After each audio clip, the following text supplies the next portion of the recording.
The Fate of Austria. This video is purely for entertainment and does not infringe on copyrights or laws. The rights to the novel and image belong to the original author. We do not claim ownership. Don't like waiting and want to listen to this fanfic in full now? Subscribe to our Patreon, where you'll find the best fanfics. Chapter 676. East, West, North, and South.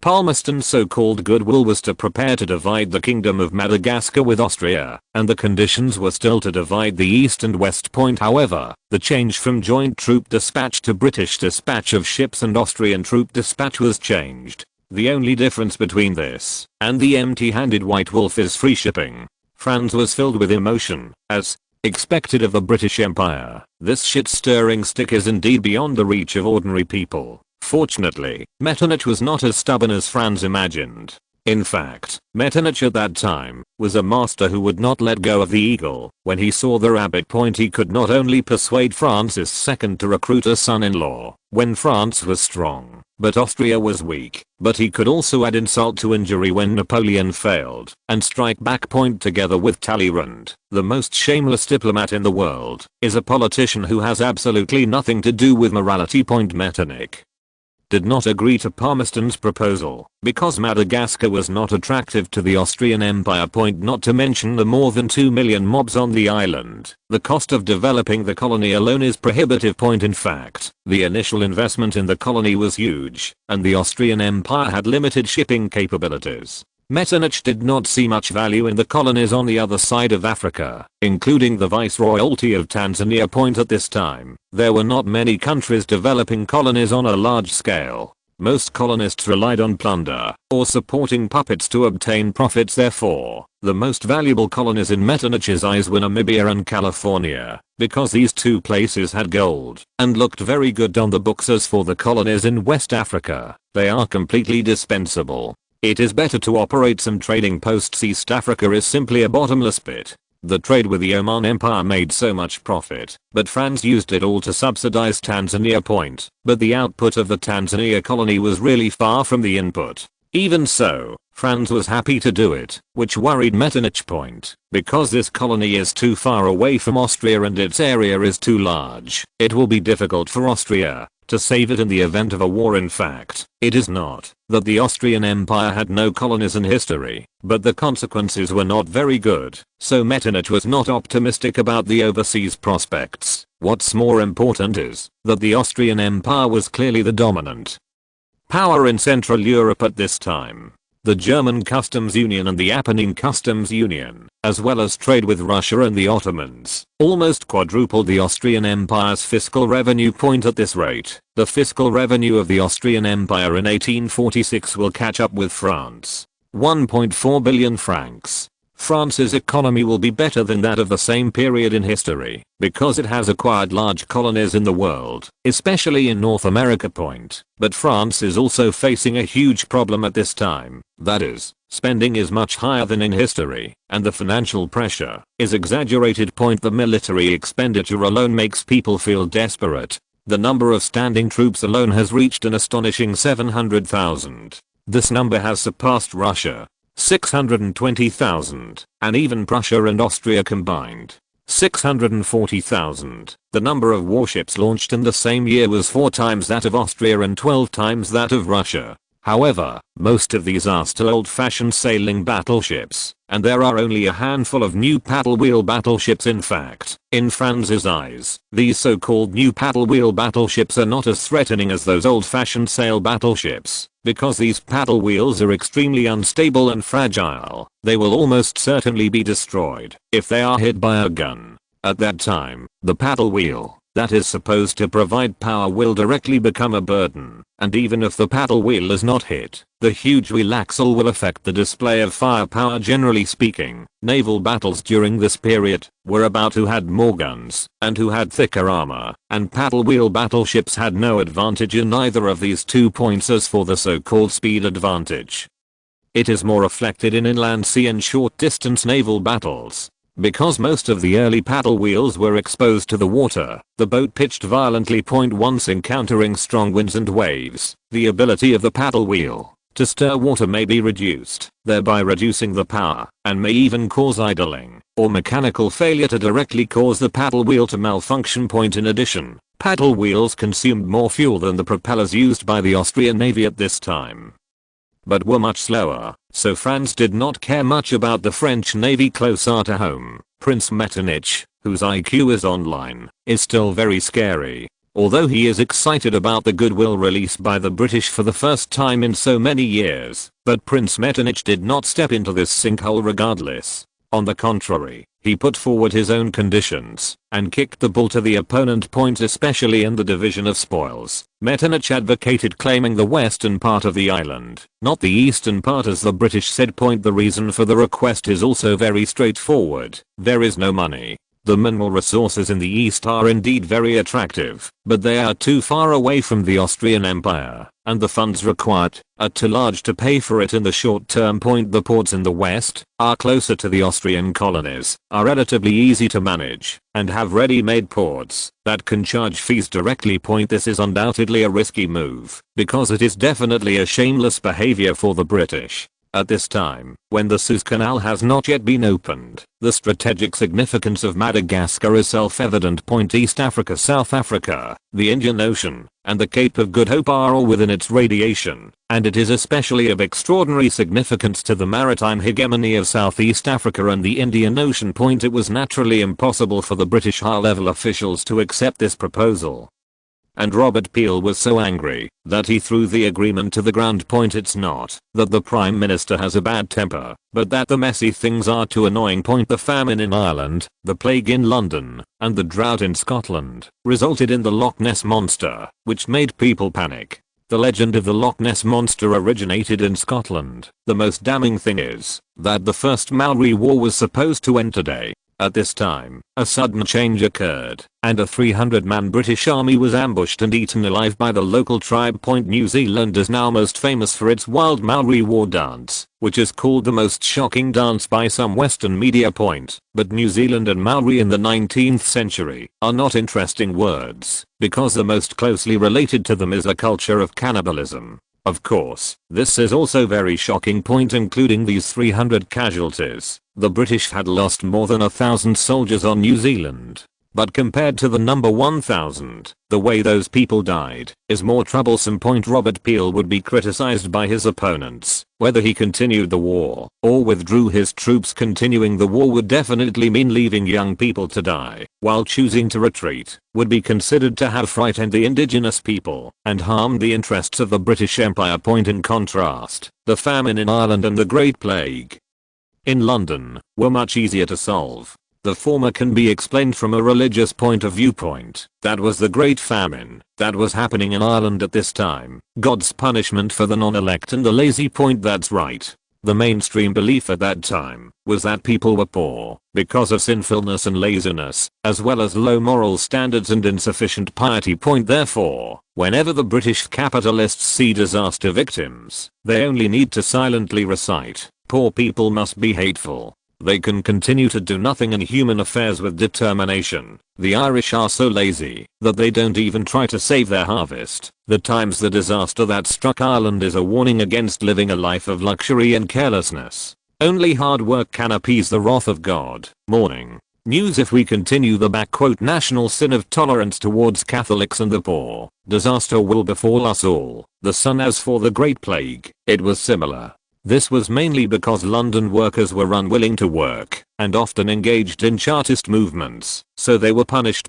As a result, under the guidance of this kind of thinking, the labor movement in London fell into an unprecedented low. Some people even resented striking workers because their family members were infected with the plague, and then resorted to violent means to torture and kill strikers. Although there are many things to worry about, the relationship with Austria is an important part of Britain's re-establishment of diplomatic hegemony, so Robert Peel can only ask Palmerston to negotiate and ease relations with Austria as much as possible. In fact, it was Palmerston's private decision to carve up the Kingdom of Madagascar with the Austrian Empire, which annoyed Robert Peel, but in view of his achievements in handling relations with France, he only gave him an ultimatum. Palmerston finally returned to the center of power.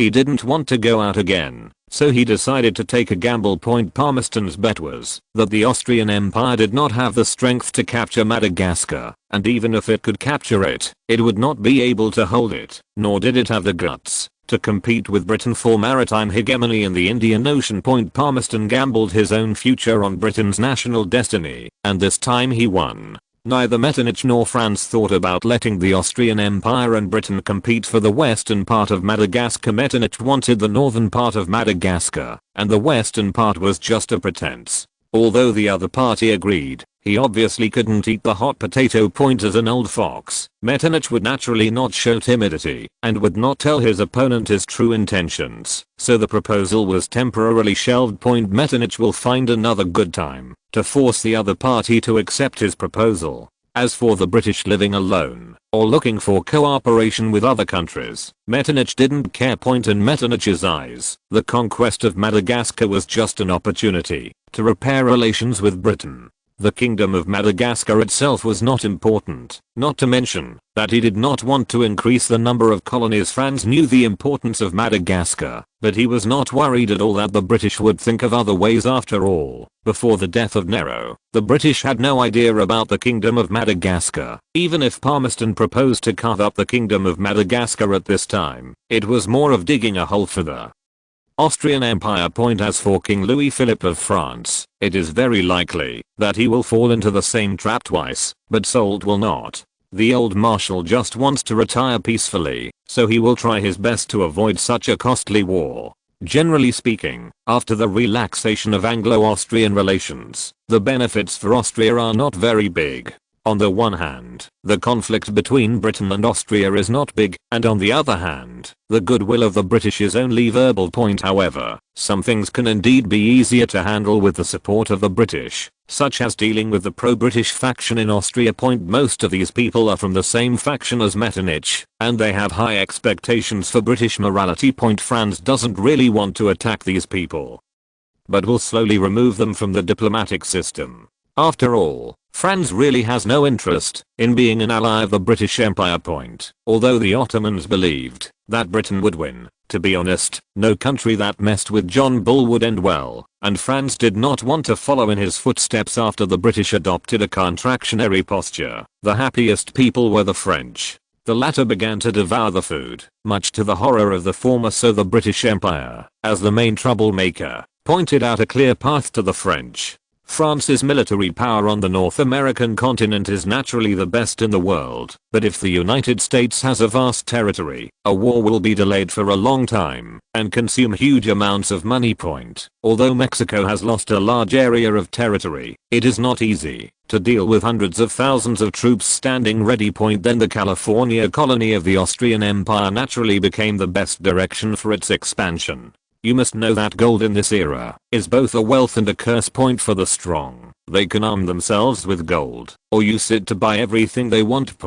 But for the weak, gold is poison, a curse, and a reason for the strong to destroy them. At this time, France considered itself the strongest in North America, while California, with a population of only more than 400,000, was regarded as food in the mouths of the strong. The French, Mexicans, and Americans had the same idea, which was to disguise their troops as caravans. Then a French vanguard of 300 men disappeared, and then Guizot, the governor of St. Philip, the new name of France's North American colonies, sent another team of 500 men. As a result, there was no news about the second team, and there was only another group of French-speaking workers deep in the mines in California. An unfortunate incident also occurred during the Christmas period. Perrine Schaffer was assassinated in her office by her own brother Henry Schaffer. The reason was similar to the honor killings in India, to the effect that Perrine Schaffer had violated the taboo of being a noble woman. But in fact, she only moved the interests of some big shots.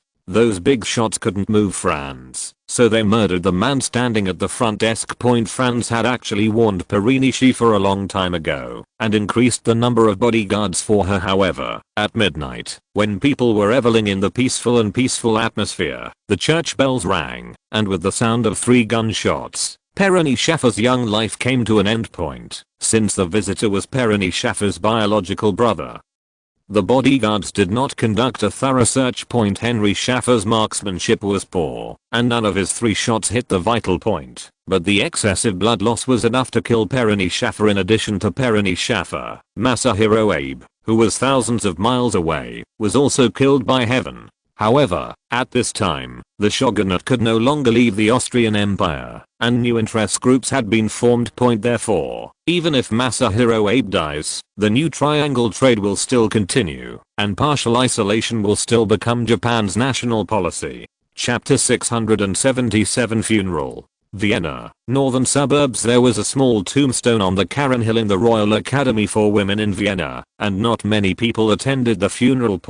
But if anyone knew the true identities of these people, they would be surprised by the high standard of this funeral. Lord God, we remember here today the memory of Sister Perony Schaffer, whose death reflects our common human condition and the brevity of this life. But you have revealed to us through Christ that death is not the end, nor will it take away all the graces you have given to people. Heavenly Father, since we are your children, and have shared your Son's salvation and the hope of eternal life, please accept Sister Perony Schaffer into the heaven promised by your Son. For our Lord Jesus Christ, your Son, who with you, and the Holy Spirit is one God and everlasting King. Archbishop Rorschach folded the scriptures, and made the sign of the cross on his chest. Everyone also made the sign of the cross. Amen. The atmosphere was a bit depressing, because everything was so sudden. A young man who had just emerged passed away in such a violent and hurried manner. Franz thought it was just the beginning, but he didn't expect it to come to an end so soon. Besides the suddenness, there was also an infuriating despair. The murderer of Perony Schaffer was her brother, and Henry Schaffer committed suicide in fear of his crime, just after he was imprisoned. It is unclear whether he committed suicide out of fear of crime, or was murdered to silence him. The Schaffer family was actually loyalists, and the family was very mediocre, and did not hold important positions in the royal company or the imperial government, nor was it affected by the Operation Christmas Eve. Although the Schaffer family does not attach great importance to Perony, it will never rise to the level of honor killing. As for the murderer, Henry Schaffer, he was a complete playboy who drank, took drugs, gambled, set fires, kidnapped, tortured, and brutally killed innocent citizens. In his short 21-year career, he violated imperial laws more than 2,000 times. If such a person had any sense of noble honor, Franz did not believe it. Not only are such people alive and walking around, but they can even engage in honor killings. Franz feels that it is necessary to deal with the issue of corruption. The cause of this incident was the purge requested by Perony Schaffer. Although it was Franz who made the decision, his status as a member of the royal family kept ordinary people away. Strict protection measures give people no chance, even if they want to take risks, and so came the death of Perony Schaffer. However, those big shots were smarter than last time, and did not leave any clues. Instead, they threw out Henry Schaffer, or the Schaffer family, as a scapegoat. Because the matter is complicated, and the Schaffer family is innocent, the final result is likely to be settled. Those big shots did not want to do anything else but to dampen Franz's spirit and teach him some principles of life. Those people expected that this matter would end with the death of Henry Schaffer. After all, wouldn't it be exactly what the other party wanted if he punished the loyalist Schaffer family? And it will chill the loyalists. It is indeed not wrong to analyze this from the perspective of political struggle, but Franz wants to deal with other issues now. For example, how did Henry Schaffer escape legal sanctions, and who was so powerful that he could only cover the sky in Vienna with one hand?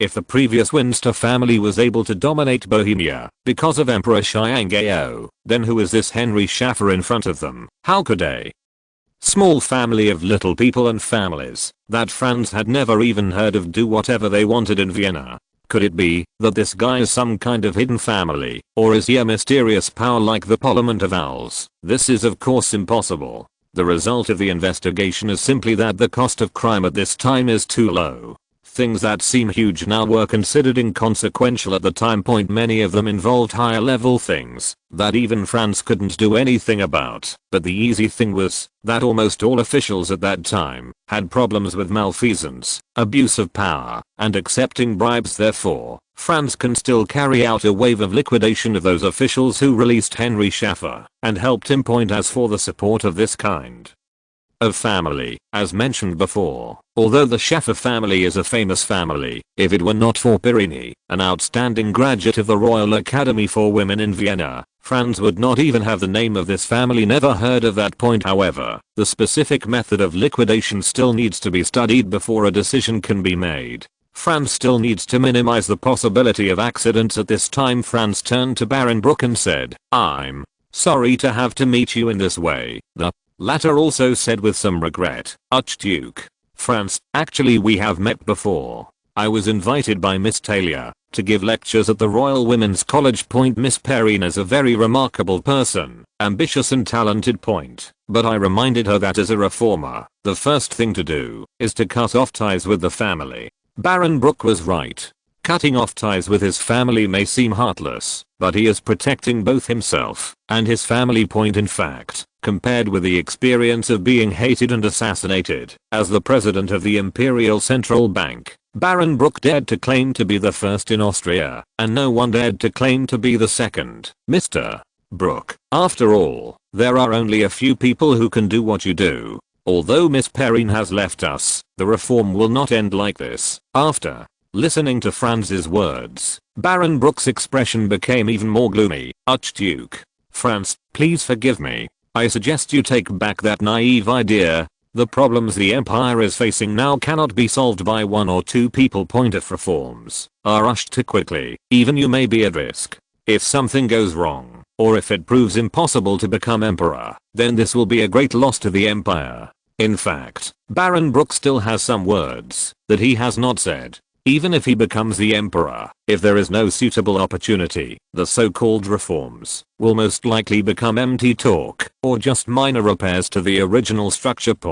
But the so-called suitable opportunity is difficult to find unless there is another Napoleonic War or a purge like the 30 Years' War. But that was not just an opportunity, it might also lay the groundwork for the collapse of the empire. Thank you. Your words have benefited me a lot. I will do my best, and I hope you can take care of yourself. After all, there are too many moths in this country, and maybe one day a disgusting one will fall out." Baron Brook nodded, feeling a little regretful in his heart. After all, how many people in the huge Austrian Empire government dare to show their swords and are not resistant to corruption? Chapter 678. New students. Even though Talia has been the principal for so many years, her behavior is still a little disrespectful.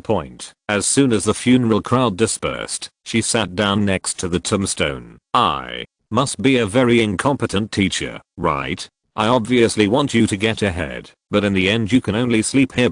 You are obviously better than anyone else, and I have found the biggest backer in this country for you. Also, I didn't sacrifice my appearance, and you don't have to turn away when you see me. I just want to tell you that there is not only one path to success." Ahem. "What nonsense are you talking about?" Franz was a little moved at first, but after hearing what happened he couldn't help it anymore. "Why didn't you leave? I have to stay and listen to see if you have anything bad to say about me. What happened to Perrine was my negligence, and there were problems with confidentiality and security. I didn't expect this to happen." Franz blamed himself and felt guilty, but he needed people. Thalia knew Franz very well. "You don't have to blame yourself too much, and don't worry that I will give up my choice. This is my job and my destiny. This is your wish list, and I hope you can fulfill your promise. As for Perrine, she is very good. The only thing she lacks may be the big picture you mentioned." "I will." Thalia leaned on Franz's shoulder and began to carve the epitaph. "Here lies a reformer. She is trying to change the world, but so far she has only changed her own living conditions. It's been a long time. I used to be able to hold someone's thigh, but now I have become someone's support." Franz sniffed Thalia's sweet scent, which should be the smell of Viennese coffee and Portuguese egg tarts at this time. The Austrian Empire needed some people outside the rules, or some people who were not easy to integrate into the system. Previously, Franz created a large number of civil servants in the name of popularizing education and developing colonies. No matter what those people were once, they would be quickly assimilated. After joining the Austrian Imperial government, the improvement in administrative efficiency was far less than Franz expected, and corruption in the royal company was also spreading rapidly. Especially in the colonies, people would do anything for money, and it is impossible to count how many atrocities occurred during this period. Wherever Franz passes, there must be peace, but when he leaves, it will immediately turn into a smoky and lawless place. The only thing that was relatively clean at this time was the scientific community. After all, Franz had been paying attention to it for a long time, and the leading scholars preferred to engage in scientific research rather than being involved in factions. Therefore, although scientists often dueled with each other, the overall atmosphere was not bad. The Austrian Empire is indeed in serious trouble at this time, but fortunately there will soon be an opportunity to solve the problem. To get the most out of it, Franz now had to do a little more. In Japan, the death of Masahiro Abe caused an uproar.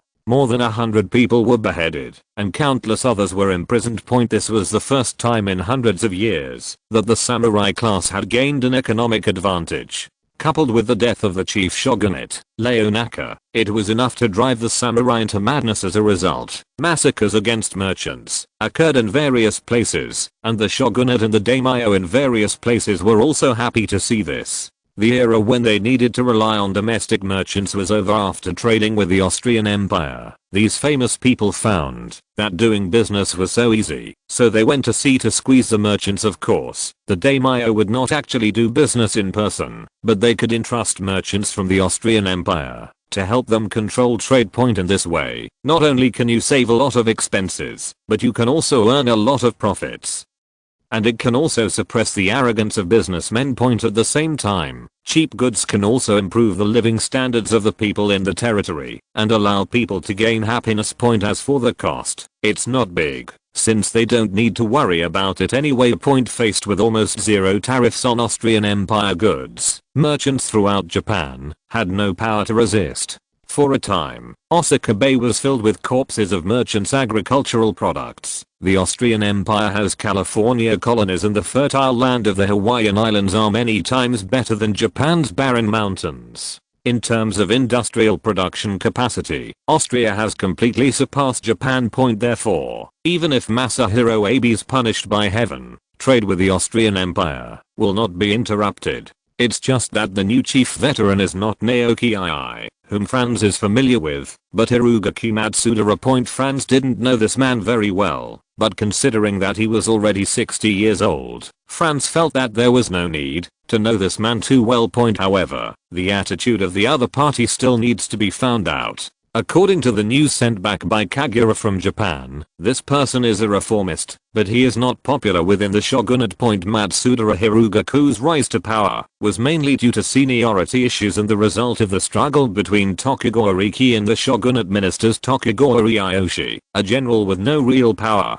suddenly wanted to do something. Those who had great power naturally did not want the general to take away their power. However, the shogunate's surname was Tokugawa after all, so they found such an old man in his dying years to be the chief lieutenant. Although Matsuda Hirugaku was loyal to the general, he was also a reformer, which Tokugawa Riki hated. So in the shogunate at this time, not only the generals became decorations, but also the chief veteran became decorations. As a result, powerful local lords have strengthened their ties with the Austrian Empire. In fact, although Japanese Bushido emphasizes loyalty, the samurai adults pay more attention to practicality. At this time, more than 190 of the more than 200 feudal lords in Japan sent daughters, wives or maids. Generally speaking, the daimyo would only do this to the shogun's family, and the woman sent out was called okata.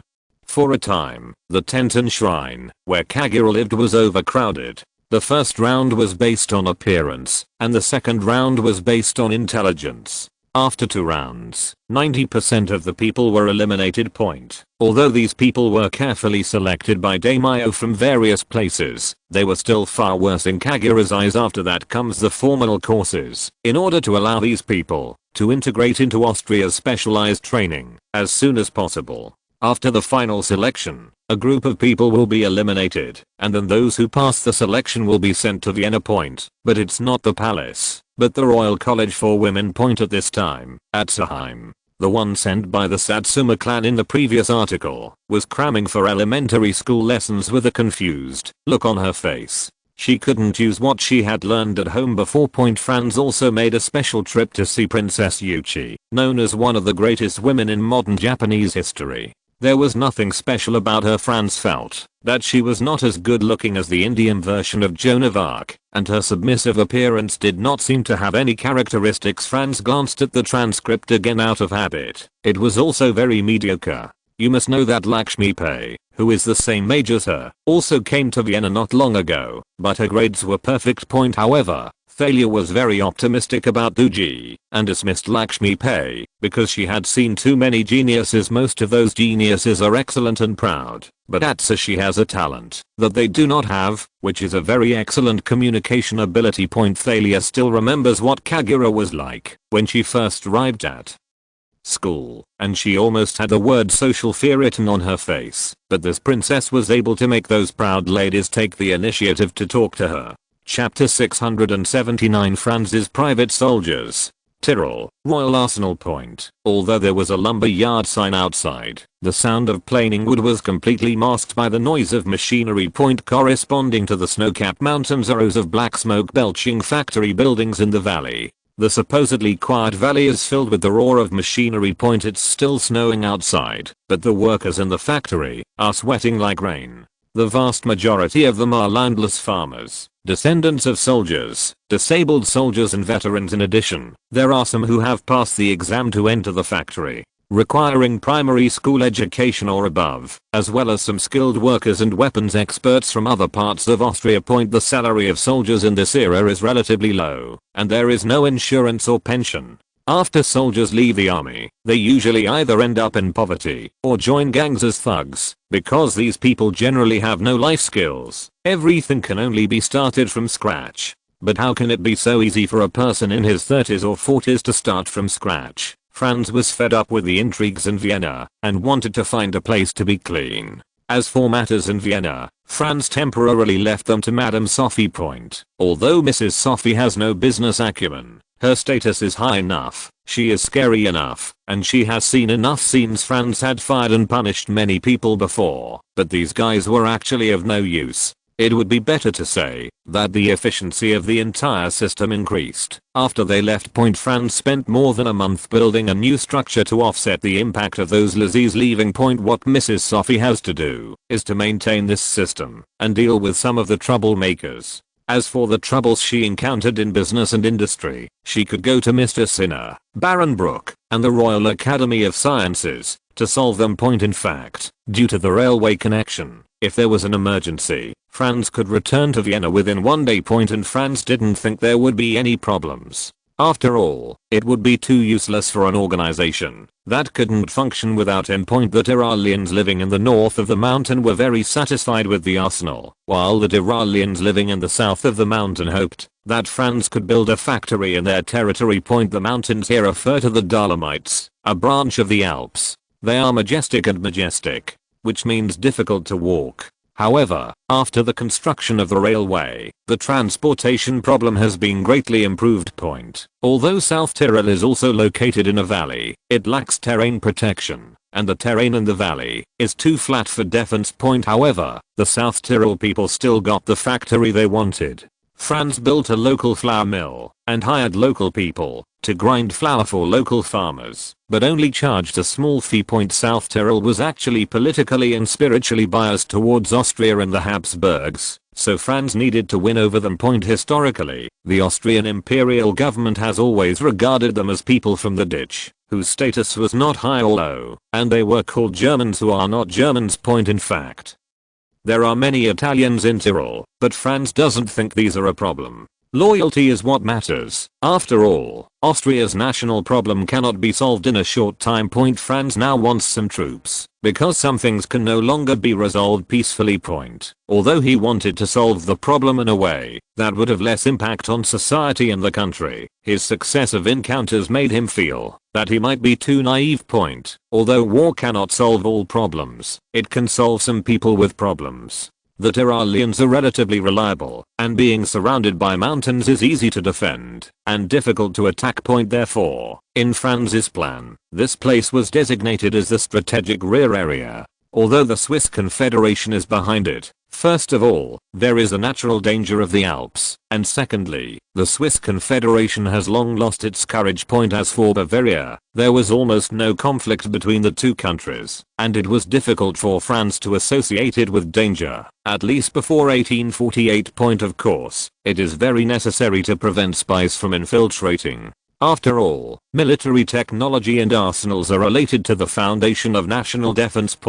Although there is a railway, the population mobility in Tyrol is still not great, and few people come here except for tourism. The travel routes and guides are usually planned by France, and will not expose the location of the arsenal. At this time, the largest tourism company in the Austrian Empire was controlled by France, and the tour guides were carefully trained. As mentioned earlier, however, for safety reasons, France came up with a system similar to household registration and ID cards, such as a residence certificate. What's the reason? Naturally, it is to allow local residents to enjoy more royal favors, while preventing others from imitating these favors. The people of Tyrol are naturally very willing to cooperate. After all, this is related to personal interests. As for the so-called Zen, it is nothing more than mills, public toilets, parks, hospitals, fountains, tourist attractions and the like.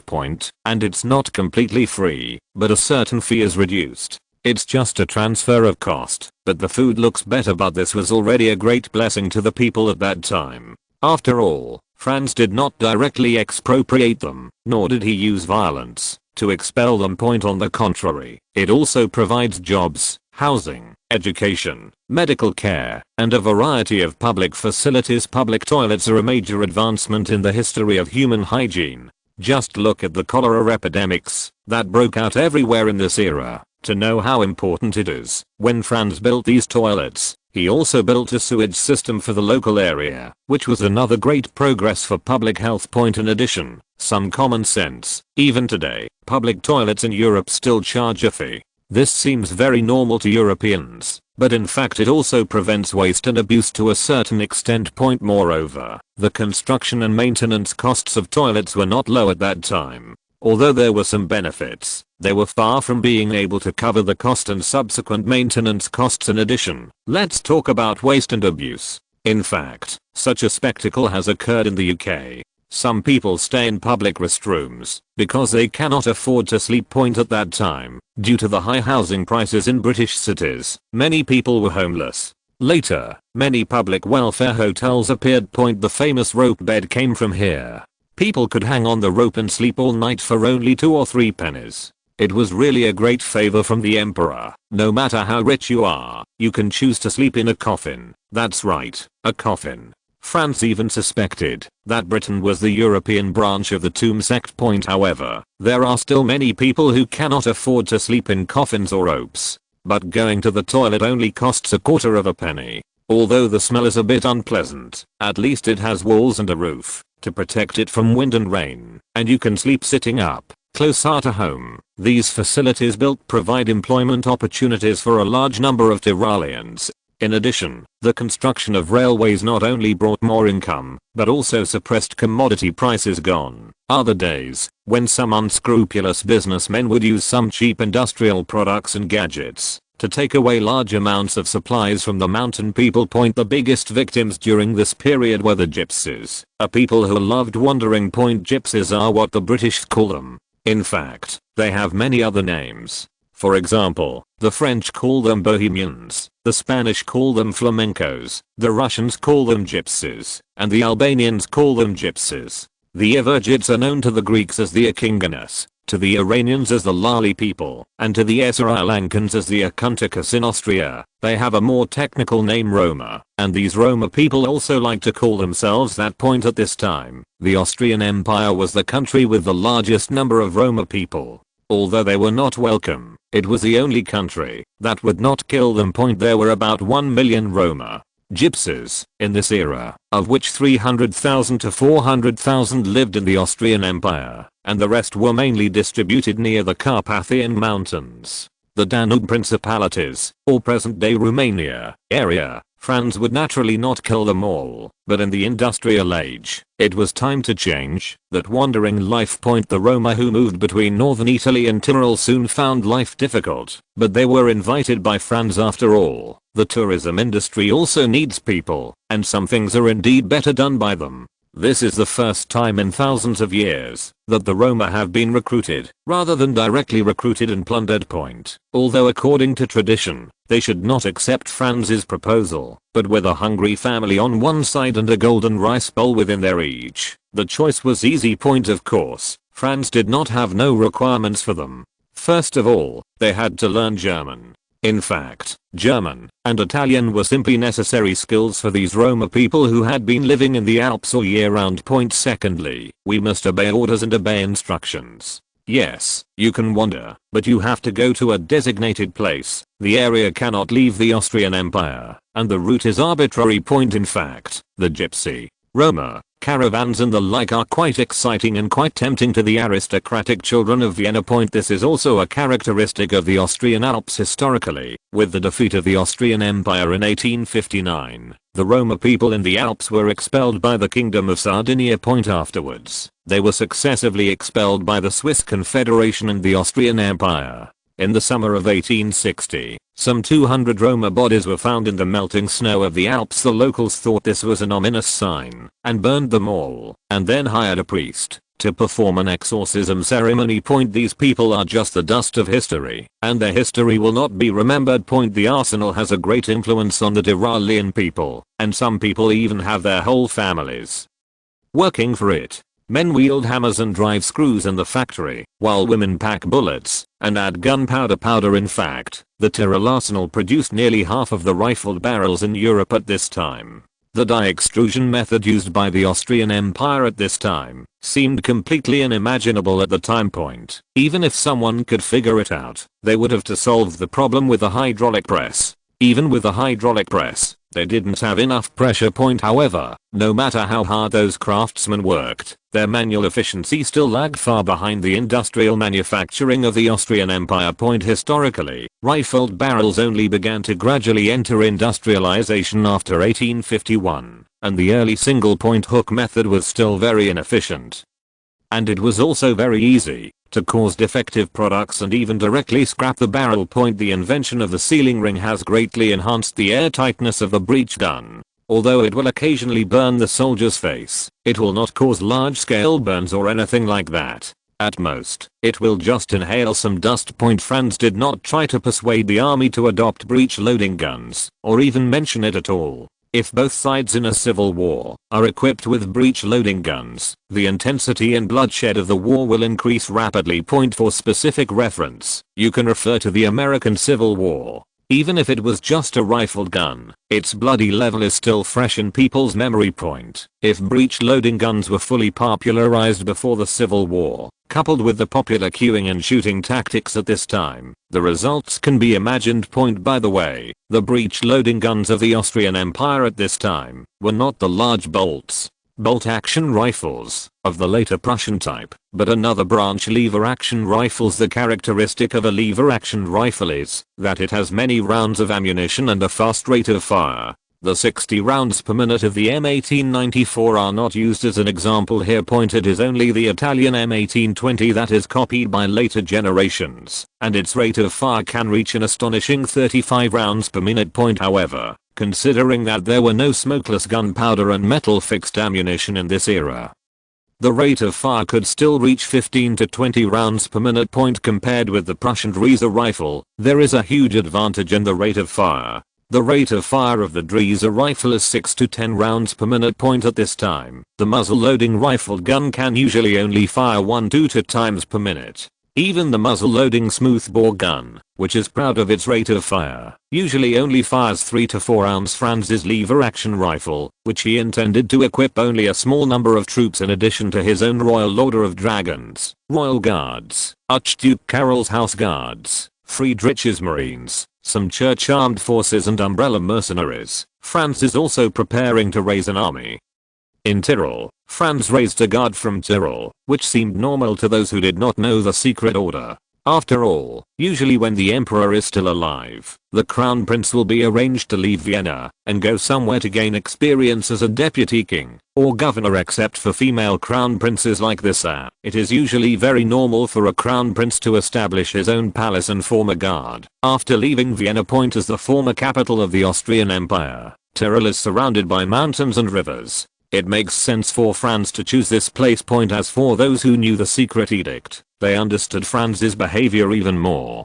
After all, people around him were assassinated one after another, so it was only human nature to strengthen some security measures. However, Franz recruited 2,000 people at a time, which confused onlookers. After all, Innsbruck, the provincial capital of Tyrol, only had more than 20,000 people at that time point. But what they didn't know was that this was just the first phase of Franz's plan. What he wanted was a real army of 5,000 to 8,000 men. The purpose has been mentioned before. Political power comes from the barrel of a gun, and the hammer must be strong enough to strike iron. This is the so-called meat of violence. As for the appointment of officers, Franz only paid attention to nepotism, and all were drawn from the royal dragoons. These people's abilities may not be the strongest in Austria, but they must be the most loyal to Franz. After all, they are all available people left by the old emperor to Franz. These people also understand their position. If Franz becomes the emperor in the future, they will surely prosper. If Franz loses power, they will either be forced to retire or be sent to a battlefield as cannon fodder. I was in a hurry today and my computer broke down, so I wrote this in an internet cafe.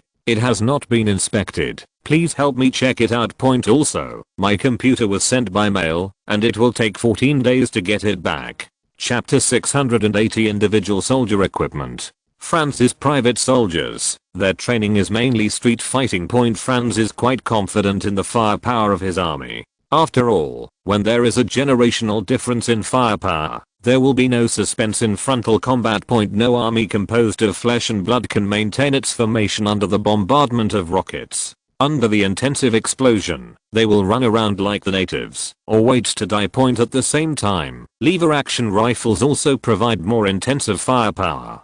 Coupled with the widespread use of rifled guns, Franz's troops still have an absolute advantage, even if they are lined up to kill. One person can produce the firepower of a squad of traditional troops. However, the most terrifying thing in the Civil War is the street fighting. No matter how elite your troops are, it is possible to achieve a situation that is infinitely close to 1-for-1 compared with street fighting. Massacre seems much simpler. But this is a civil war, and that kind of massacre style advance is obviously an appropriate point. But if Franz was asked to trade his loyal elite soldiers with the rebels, he would not be able to accept it. So in addition to street fighting artifacts such as grenades, early warning scopes and rapid rifles, Franz also developed a gadget that was not very timely. Reinforced shield. The specification is slightly larger than the modern commonly used military shield. 0.45 square meters, which is 0.5 square meters. Traditional lead spherical projectiles have average armor breaking capabilities and can penetrate 4mm thick steel plates. They are definitely a killer for classical knights. However, with the advancement of technology, it is no longer impossible to withstand the firing of such weapons. According to research, a 6mm steel plate can 100% withstand the fire of this traditional rifle. It is not difficult to create such a shield with the current technology. A 6mm, 0.5 square meter steel shield weighs about 25 kilograms, so carrying it by a single soldier is not a big problem. An important reason why bulletproof shields have not been developed in history is the price of steel, because human life is obviously cheaper than shields. However, the problem of high steel prices was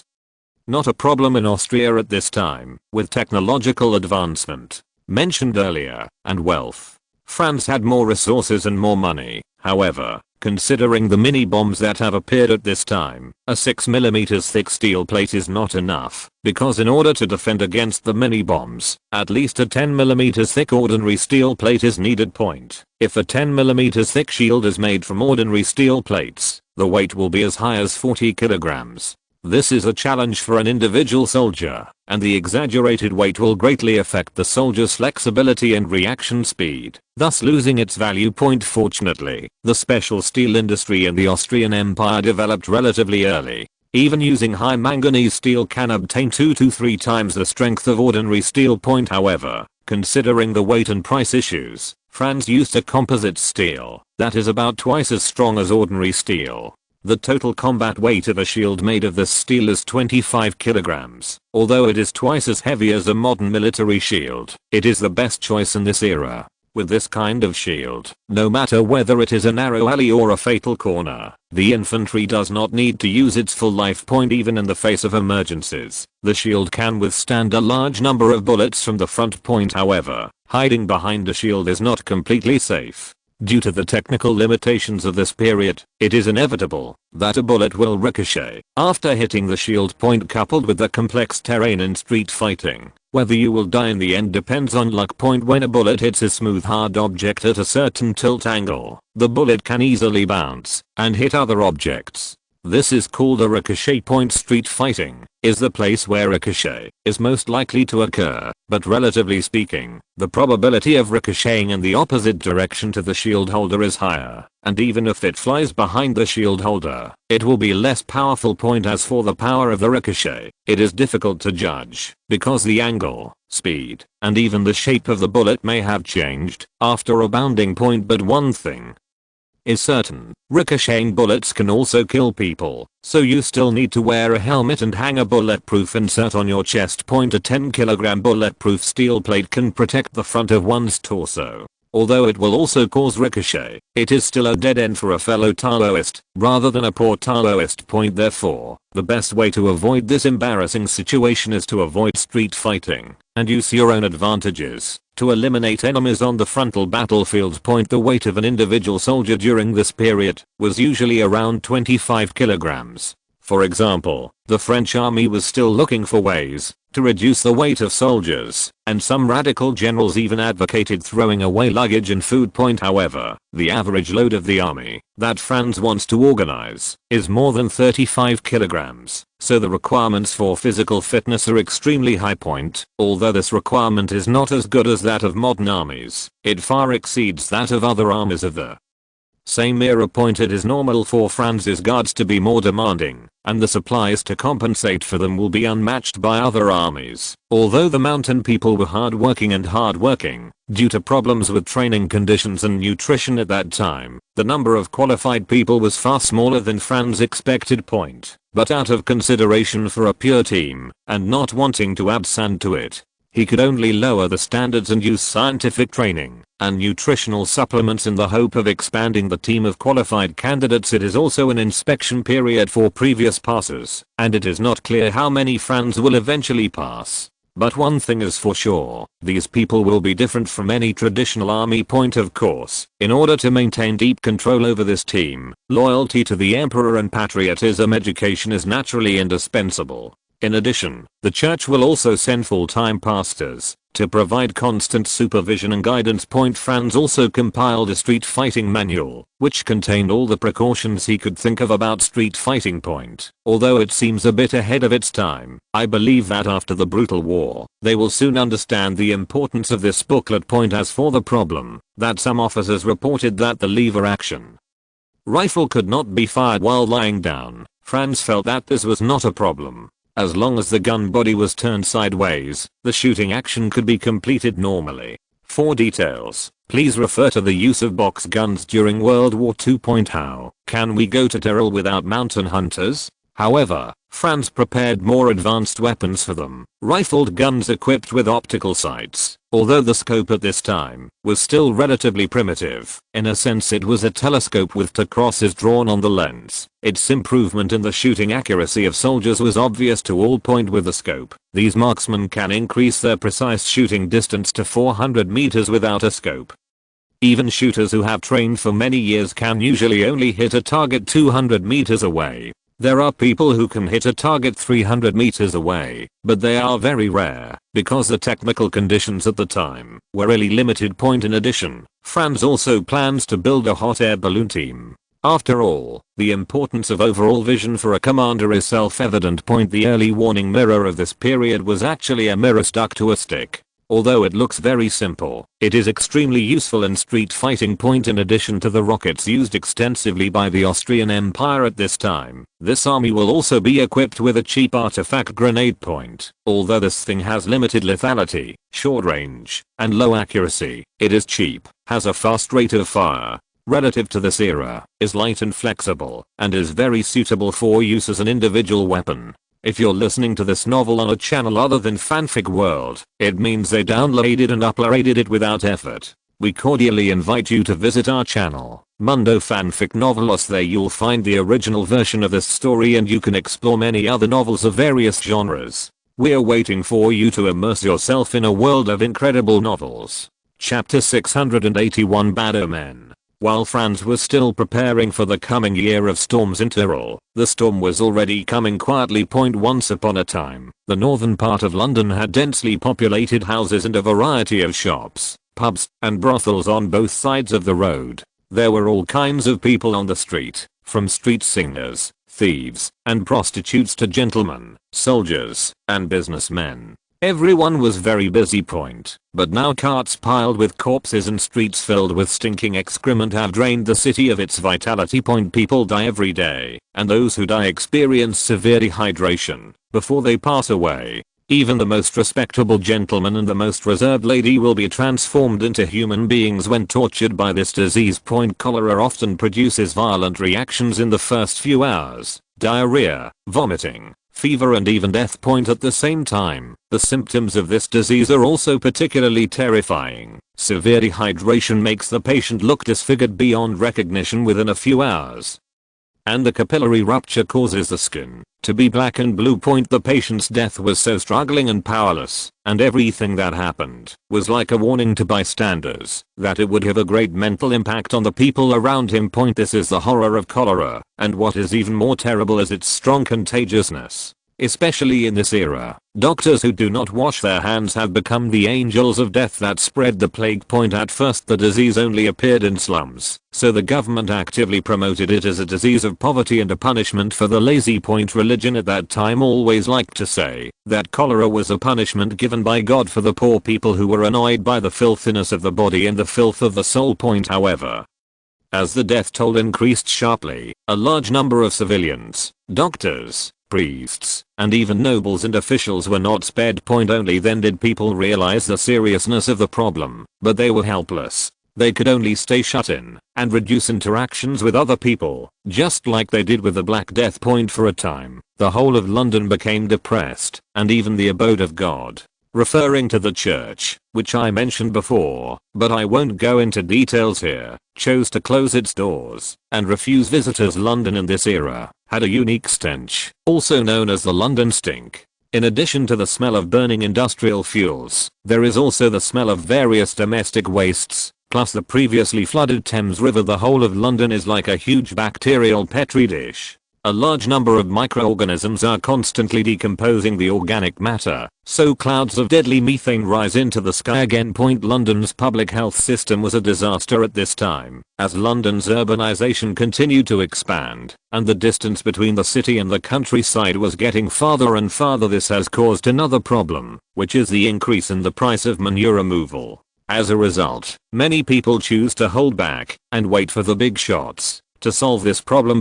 But in fact, big shots will never encounter this problem at all, because they have dedicated people to deal with this kind of thing. As a result, cesspits overflowing with thick soup have become a major feature of London. There are black, yellow, and even red pits, but there is only one thing in common: the stench. Isn't it a coincidence that, although the Thames River flooded, no buildings were washed away, but the river water poured into the cesspit, and then people saw black and yellow torrents rushing through the streets, leaving a mess and stench.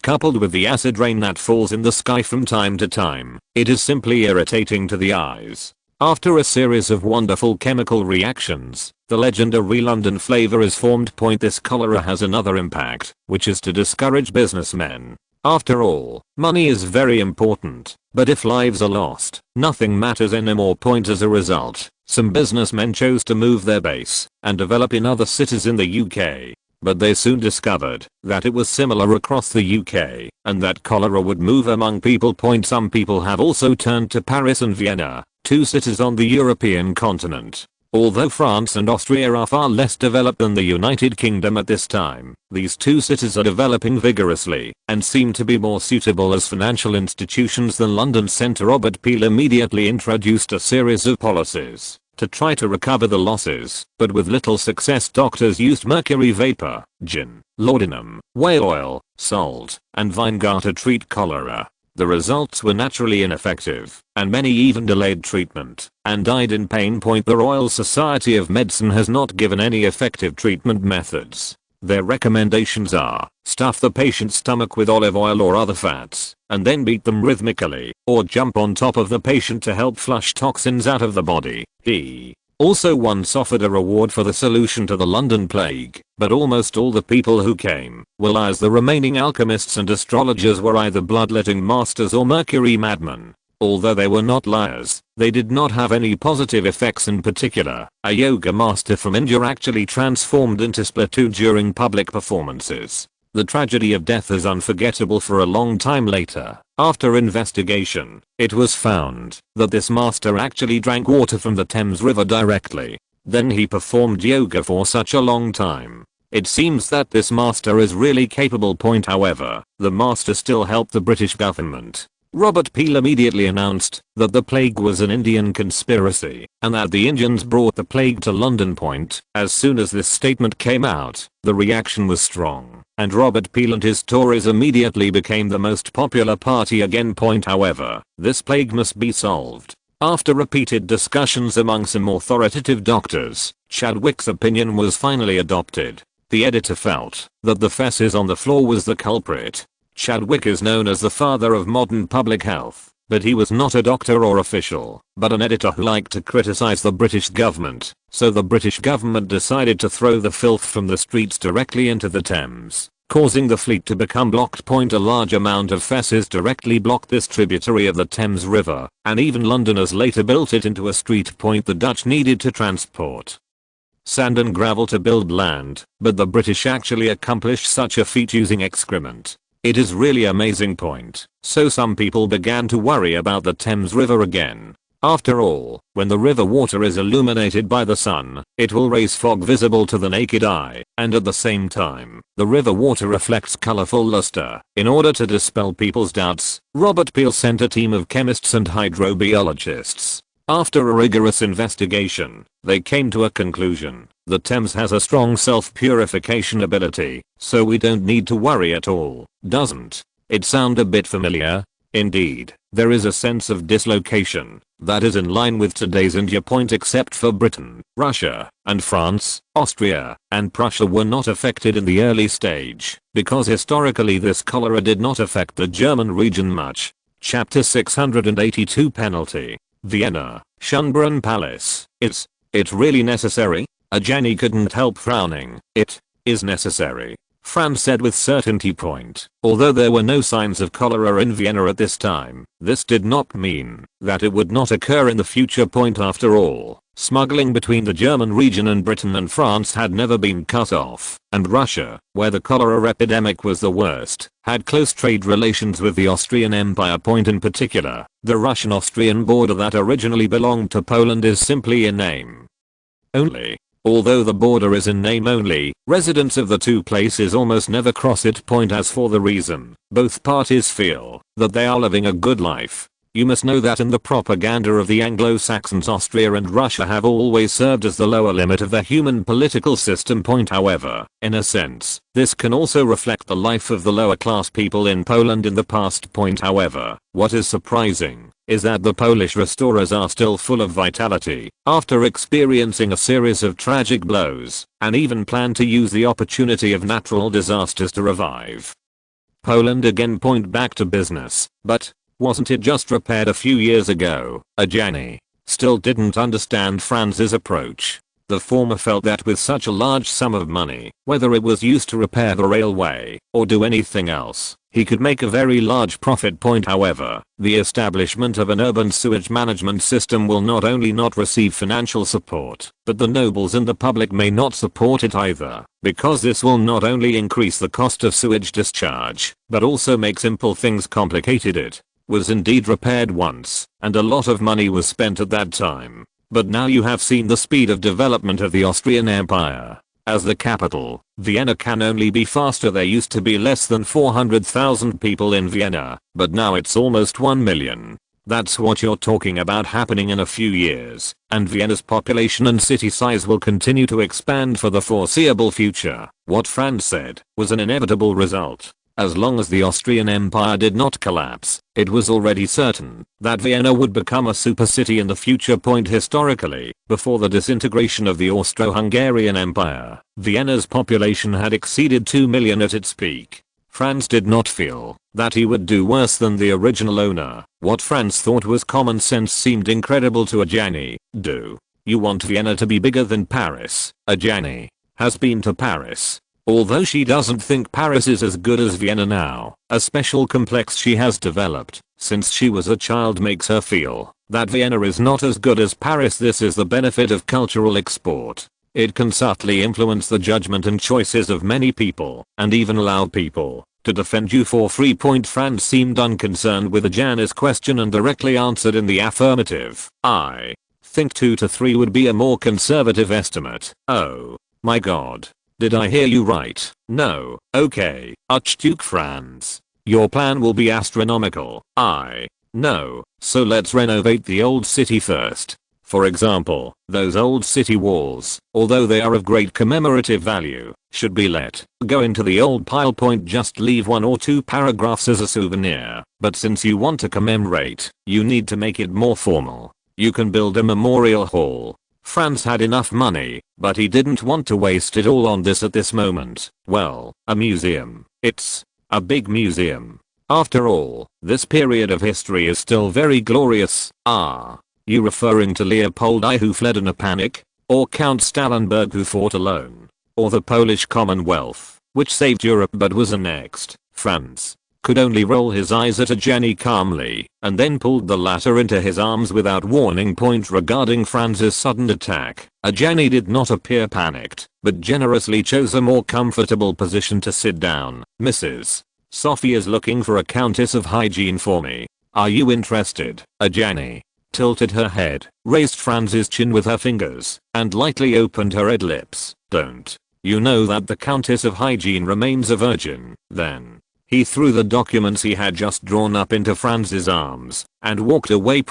When he went out, he was bumped by Colonel Bordeaux, and then he stamped hard on his feet with the heel of issue. Oh my god, this damn crazy woman didn't mean anything to you, did she? After Ajani left, Colonel Bordeaux limped in. No, what's the matter? Mr. Bordeaux, it's nothing too important. It's just that Just that I found that there were a few fewer guns issued to the guards. How many are missing? This immediately touched Franz's sensitive nerves, and he had an ominous premonition. No, it's just that a few new lever-action rifles were replaced by muzzle-loading guns. They thought I wouldn't notice, but as soon as they trained, they showed their flaws. Several people were muzzle-loading. What did you say? Franz roared angrily, directly and rudely interrupting Colonel Bordeaux's narrative. A few lever-action rifles were replaced with muzzleloaders. Damn. Arrest him now. No matter what method you use, you must recover my gun. Franz roared. Yes. Colonel Bordeaux saluted, then immediately turned around and ran out in a panic. Franz punched the table hard. Although he knew, when he incorporated the lever-action rifle into the army, he knew that this secret would definitely not be kept. Even if he did not install it into the army, some countries could get the development of the new rifle news. But what Franz never expected was that the Royal Guard, which he thought was the most strictly managed, would be the first to have problems. Fortunately, it was just a false alarm. The 2 Royal Guards just mortgaged their guns to the casino and did not quietly sell them to spies or arms dealers in other countries when the 2 of them arrived in front of Franz. They had been slapped into pig heads by Bordeaux, who was the only one who was angrier than Franz. This was not because he was scolded by Franz, but because in Colonel Bordeaux's mind, being a royal guard was a very honorable thing. The two guards not only violated the discipline of the royal guard and the orders of Archduke Franz, but also mortgaged their weapons to the casino. To Colonel Bordeaux, all this was like a knight selling his sword, and as the leader of these people, he really felt humiliated. From the perspective of an old nobleman like Bordeaux, these two people were simply unpardonable. They not only ruined themselves, but also brought shame to their family and the entire royal guard. It was a great shame and humiliation. However, Grand Duke Louis, the nominal supreme commander of the royal guard, but in fact the guard is divided into many factions, who came after hearing the news made a shocking judgment. Since the gun has been recovered, and the two children know that they were wrong, let's punish them not to use this new gun in the future.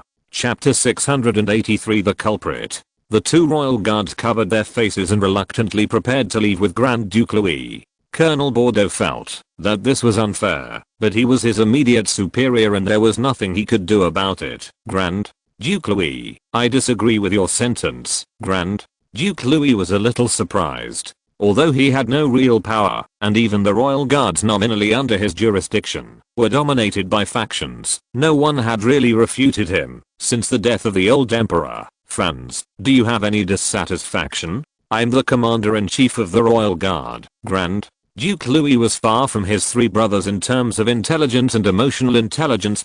He didn't have the demeanor of his seniors at all, but he took on the airs of his elders. Normally, Franz would turn a blind eye to other things. But there is no need to discuss this matter at the moment. This matter is not a trivial matter. This kind of muddled punishment not only fails to serve as a warning, but also encourages unhealthy tendencies. Grand Duke Louis, first of all, they violated the prohibition of the royal guards and disobeyed my orders, and these two people should be responsible for my safety. What they did not only failed to protect my safety, but also put me in danger. Isn't it a bit too frivolous for you to just let them change their guns and return to the royal guards? Then get them out of your guard. Franz forgot that Archduke Louis was not thinking well. Then, what should we do if today they bring back not 2 guns, but 2 bombs? This Grand Duke Louis immediately felt that the problem was serious, so Franz took advantage of the victory and pursued it. What if they are not responsible for my safety, but the safety of His Majesty the Emperor? This what would happen if 2 bombs exploded next to the Emperor? Grand Duke Louis swallowed a sip of saliva and pulled his collar.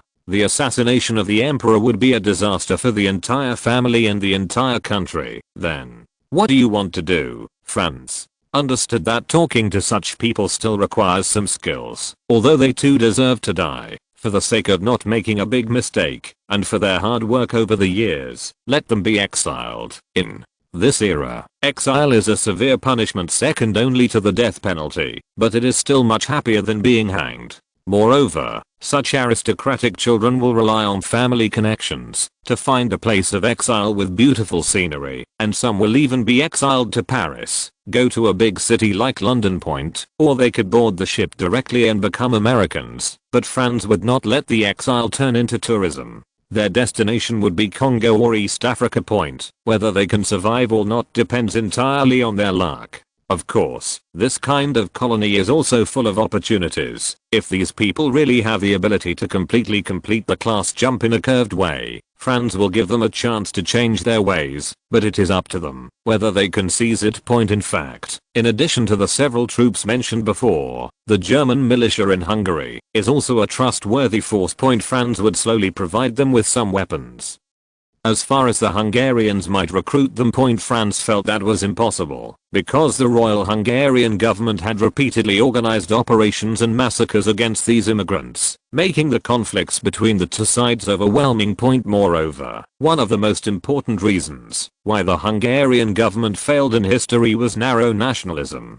They could not even accept submission to their own nation. So how could they reach a consensus with these German immigrants? After the completion of the Great Illyrian Railway, the Austrian Empire will form a semi-encirclement situation on the Kingdom of Hungary. As for Transylvania in the east, Franz was not worried, because General Lanton von was very unfavorable to the Hungarian government. At the same time, he was a veteran who had participated in the anti-French war and hated revolution and rebellion. Similarly, Franz did not feel that the Hungarians could truly accept the Transylvanians. Galicia in the north is in charge of General Stadion. Although this general is not very old, he is first class in terms of family background, strategic vision and political sensitivity. But his health was not good, and he died suddenly in office just after the rebellion in 1849. So, if everything develops as Franz expected, the Kingdom of Hungary will be trapped in the pocket formation. At this time, in the royal estate of St. Stephen's Crown territory. Some Hungarians who were saved by Franz discovered what kind of life they had lived before. Some of the literate single-clothed nobles began to write letters to their relatives and friends. Anyway, the management of the royal estate was not particularly strict at this time, and they could sneak in at any excuse. As for German, at least the nobles can still speak a few words. In fact, the Hungarian serfs in the manor had similar thoughts, but unfortunately they could not write letters and did not speak German. But this does not trouble them. After all, the manor is so big, and it is not obvious if there is one more person or one person less. Although Franz had not anticipated this situation, he had already made similar regulations. Anyone who can speak German can be treated as a German. Hungarians, the elderly, children, and women can be admitted. Young men can only provide necessary relief except for previously rescued refugees. However, this was mainly for the sake of the safety of the manor. After all, there shouldn't be too many secret plots like this in the history of the world. Even if it wasn't a secret plot, Franz was almost crazy when he heard the story about the farmer and the snake. The fighting power of the elderly, women, and children is relatively low, and generally speaking, they are weak-willed and easily susceptible to corruption. As for the young Hungarian men, they were also subjects of the Austrian Empire, so they would provide necessary relief when they encountered difficulties. But Franz cannot yet save these people from suffering. If you try to rescue them by force, not only will you not be able to save others, but you will also endanger yourself, causing more people to suffer. This is not incompetence or ruthlessness, it is just doing what you can. The cholera epidemic that began in 1846 was not most severe in the London area. It is impressive, because there are many records about it. In particular, critical realist writers and humanists such as Dickens completely nailed Britain and London to the pillar of shame. In fact, the cholera epidemic in London is completely different from the cholera epidemic that Russia is experiencing. The death of tens of thousands of people is a disaster, and the death of millions is just a number. In fact, in addition to the terrible cholera epidemic, Russia is still fighting a war with no hope. A single victory by the Tsar's army could completely annihilate Imam Shamil's army and crush the Chechen resistance. But God favored the weak side at this time, and the war and cholera epidemic made Russia worse. At this time, Nicholas I inherited the traditional artistic skills of the Tsar very well. He announced that the Jews were the culprits of the cholera epidemic. Chapter 684. Talking about money. The Russian Jews are a good example of what it means to be unlucky, and your teeth will get clogged, even if you drink cold water. In fact, the Russian Jewish community is very different from their relatives on the European continent. These people mainly make a living by farming, and are not bankers and businessmen as people usually imagine. Among Russians, Jews drink less alcohol. This does not mean that Jews do not drink, but that they drink less alcohol than other Russians when facing the cholera disaster. The situation in Russia, Britain, and France was similar. Dead bodies could be seen everywhere in St. Petersburg and Moscow. The problem of refugees and homeless people that had plagued the Tsar for many years was greatly alleviated in just a few weeks. Instead, there are a large number of unclaimed bodies, and skyrocketing fuel costs to cremate the bodies. St. Petersburg Royal Palace. Nicholas I paced anxiously as he awaited a report from the new governor of the Caucasus, Count Josiah Beria Jones. In the eyes of Tsar Nicholas I, the plague that killed the poor was not worth mentioning. Victory in the war was the key to reversing the situation. The crisp footsteps of leather shoes could be heard in the deep corridor, and a young officer wearing an each uniform was striding toward the meeting hall where the Tsar was. The young officer's face was stern. His eyes were firm, and he had a chilling air unique to soldiers. If this person appears in any celebrity ball or salon in Europe, he will definitely become the focus of attention. With that kind of temperament, both men and women will respect him. However, a piece of the sharp ear is obviously missing. There is a shallow scar on the chin, and the badly worn leather boots all tell the story of the cruelty of war. The door was slowly pushed open, and the Tsar finally stopped and stared at the young man who walked in. The pressure accumulated by the superiors over the years rushed towards him.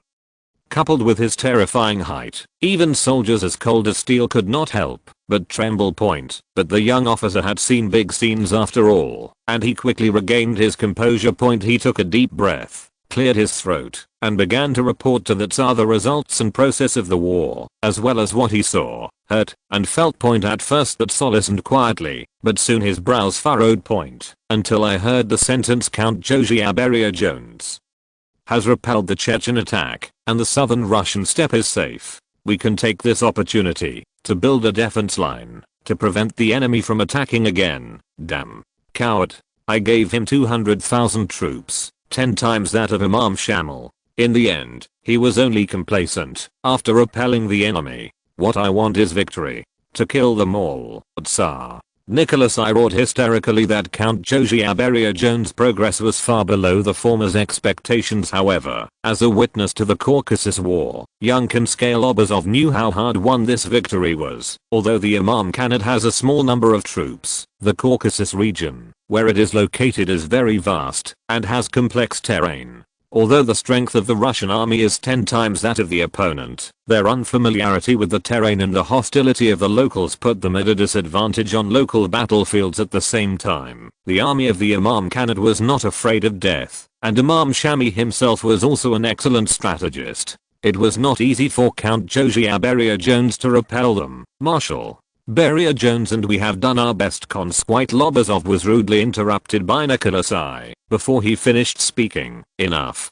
I don't want to listen to the loser's excuses, and tell Josiah Beria Jones that he can go home and have his baby. Ivan Fedorovich Paskuix will take his place. Ivan Fedorovich Paskuix was a close friend of Tsar Nicholas I and one of Russia's most meritorious generals. He participated in the Napoleonic Wars, suppressed the rebellion of the Decembrists, and suppressed Poland. The hero of the uprising was also known as the Prince of Warsaw. In the night. The young officer was angry and unwilling, but he did not dare to disobey the Tsar. Nicholas I noticed the young man's expression. He was in a very bad mood. In his plan, the Imam Khanate should have been completely eliminated before 1846. Go down and have a good rest. The Tsar's tone was cold. The young Kansket clenched his fists, stood at attention, saluted, and turned to leave. Although Prime Minister Hilarion Vasilievich Vasilchikov was the head of Russia's civil servants, because the civil servants themselves were not favored by Nicholas I, his status was not high. But as Prime Minister Hilarion has something to say. Dear His Majesty the Tsar, you have changed 3 commanders in a row. This may affect the morale of the army. What?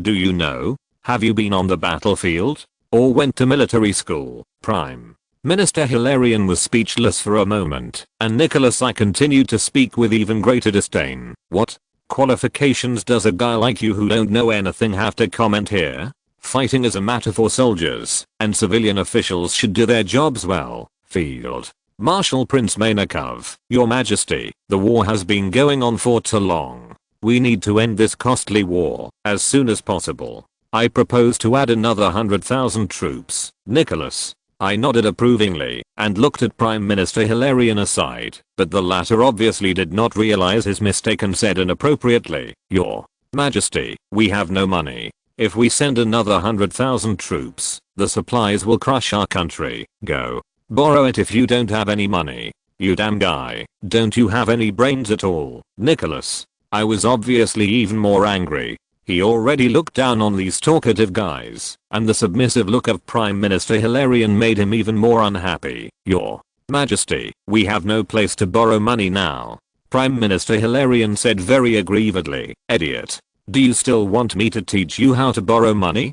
First sign a contract and borrow the money, and then expand production. How simple. In fact, this was what Franz taught Nicholas I. Although it was very primitive, it was very effective. But it is only effective for countries with vast land and rich manpower like Russia. This method has indeed worked well before. 3 large arsenals in Russia were built in this way. These three factories are the Ivresk Arsenal, the Shetroretsk Arsenal and the Tula Arsenal, all located in the heart of Russia.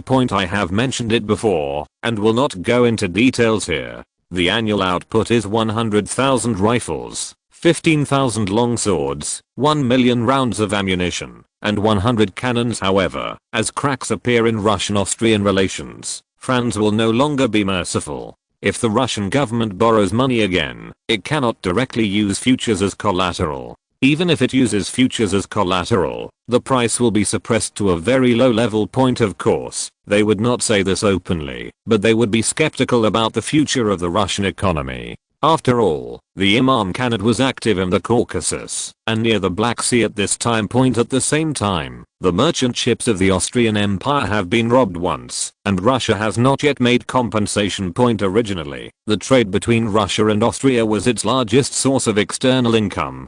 As a result, the former created a rift in the relationship between the two, and the latter began to be picky about trade goods. Prime Minister Hilarion also tried to find a taker, but Russia's plate was too big and no one could take it, and its credibility was too bad, so no one dared to take it. The Austrians said that they have poor turnover and no money, so they have to hand over the money and deliver the goods. Prime Minister Hilarion said somewhat helplessly that, if the Tsar had not suddenly visited Britain, they could still make money, while lying down. Nicholas I was not an idiot. He knew that everything that had happened recently was Austria's revenge, but it was his dream to carve up the world with Britain. At the same time, to realize the glory and dream of the Romanov dynasty, he could only sacrifice the Austrian Empire as an ally. What about Britain and France? Private banks in Britain and France saw that the Austrians had withdrawn their capital, and they lost confidence even more. They all followed suit, and their conditions were even harsher than those of the Austrians. Although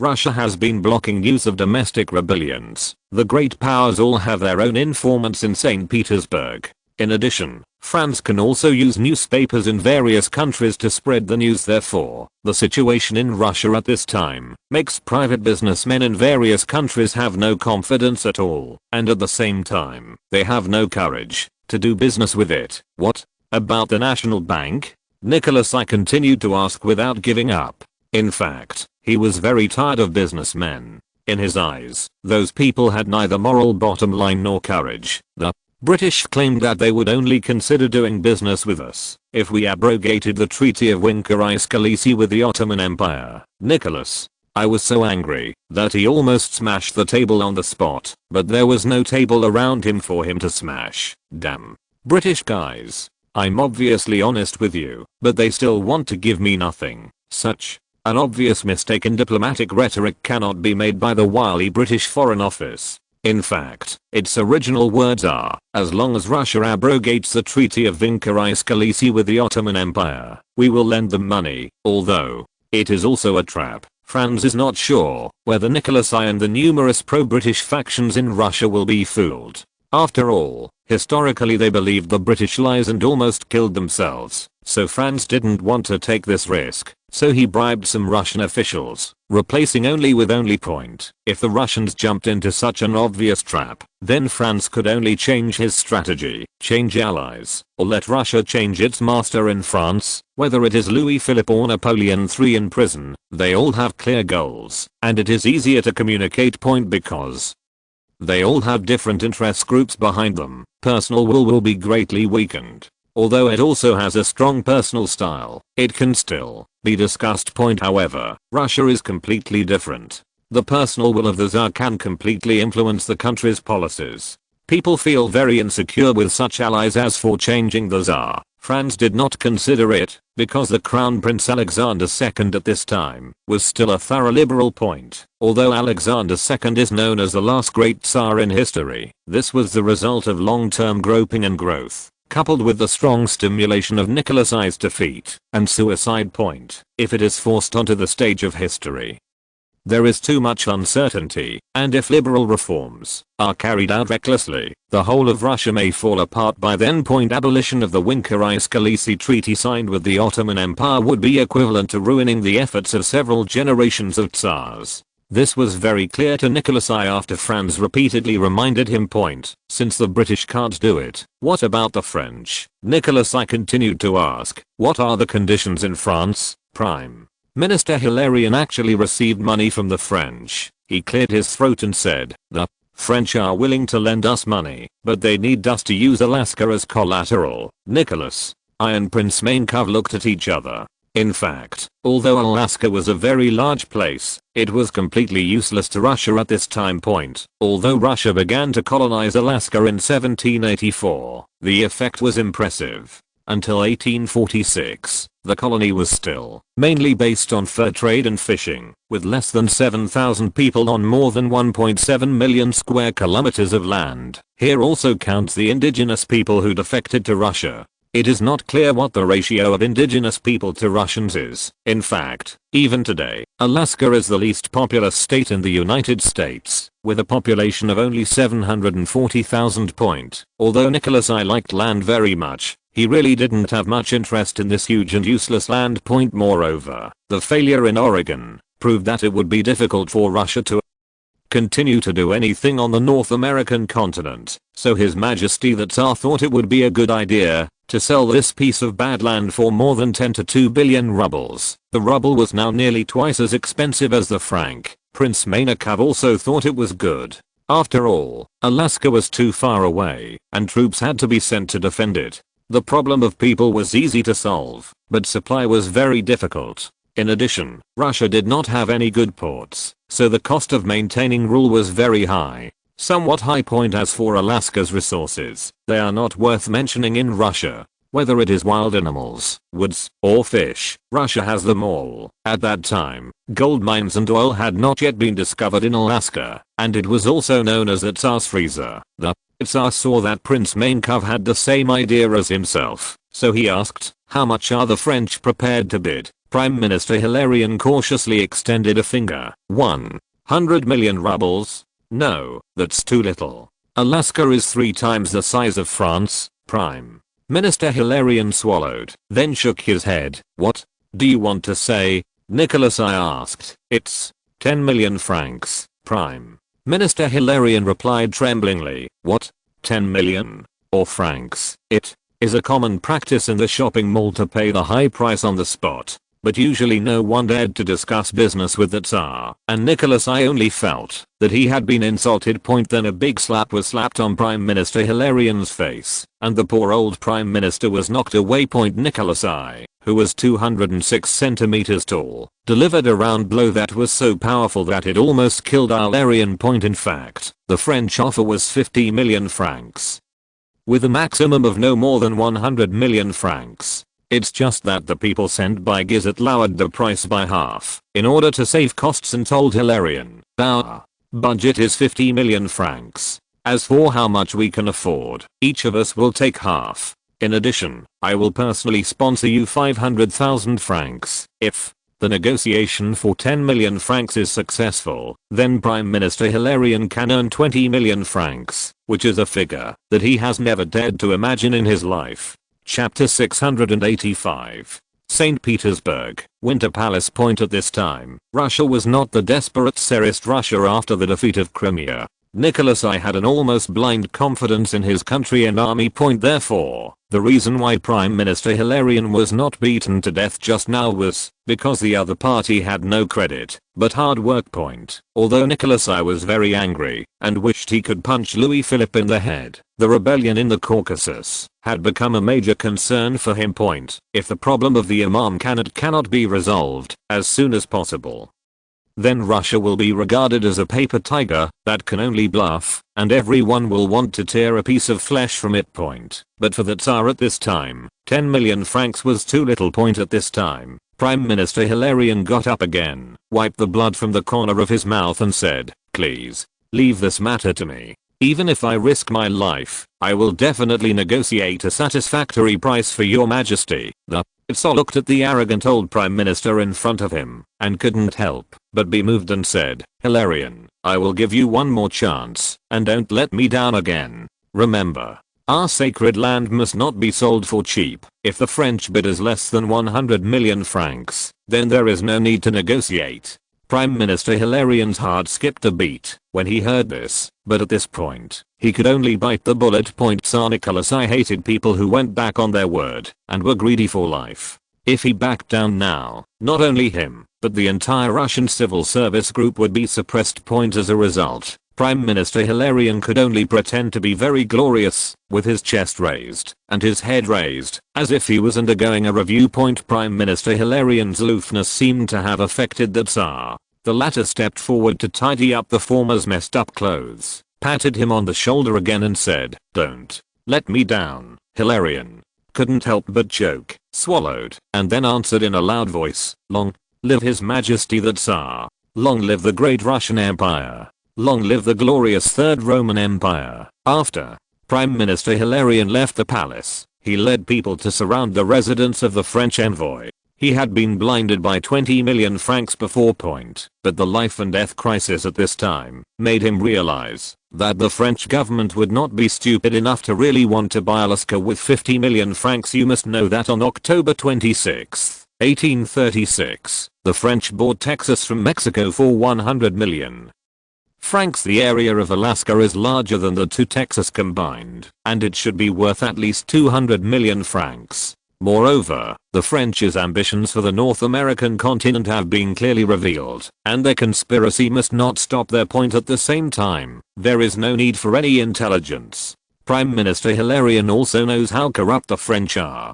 Guizot and his group of corrupt officials are notorious, especially when French Prime Minister Soult only wanted to retire honorably and ignored the behavior of his subordinates, which further encouraged the corruption of the July dynasty. In fact, the corruption in the Russian bureaucracy is also very serious, so the combination of the two made Hilarion even more convinced that the French envoy was lying.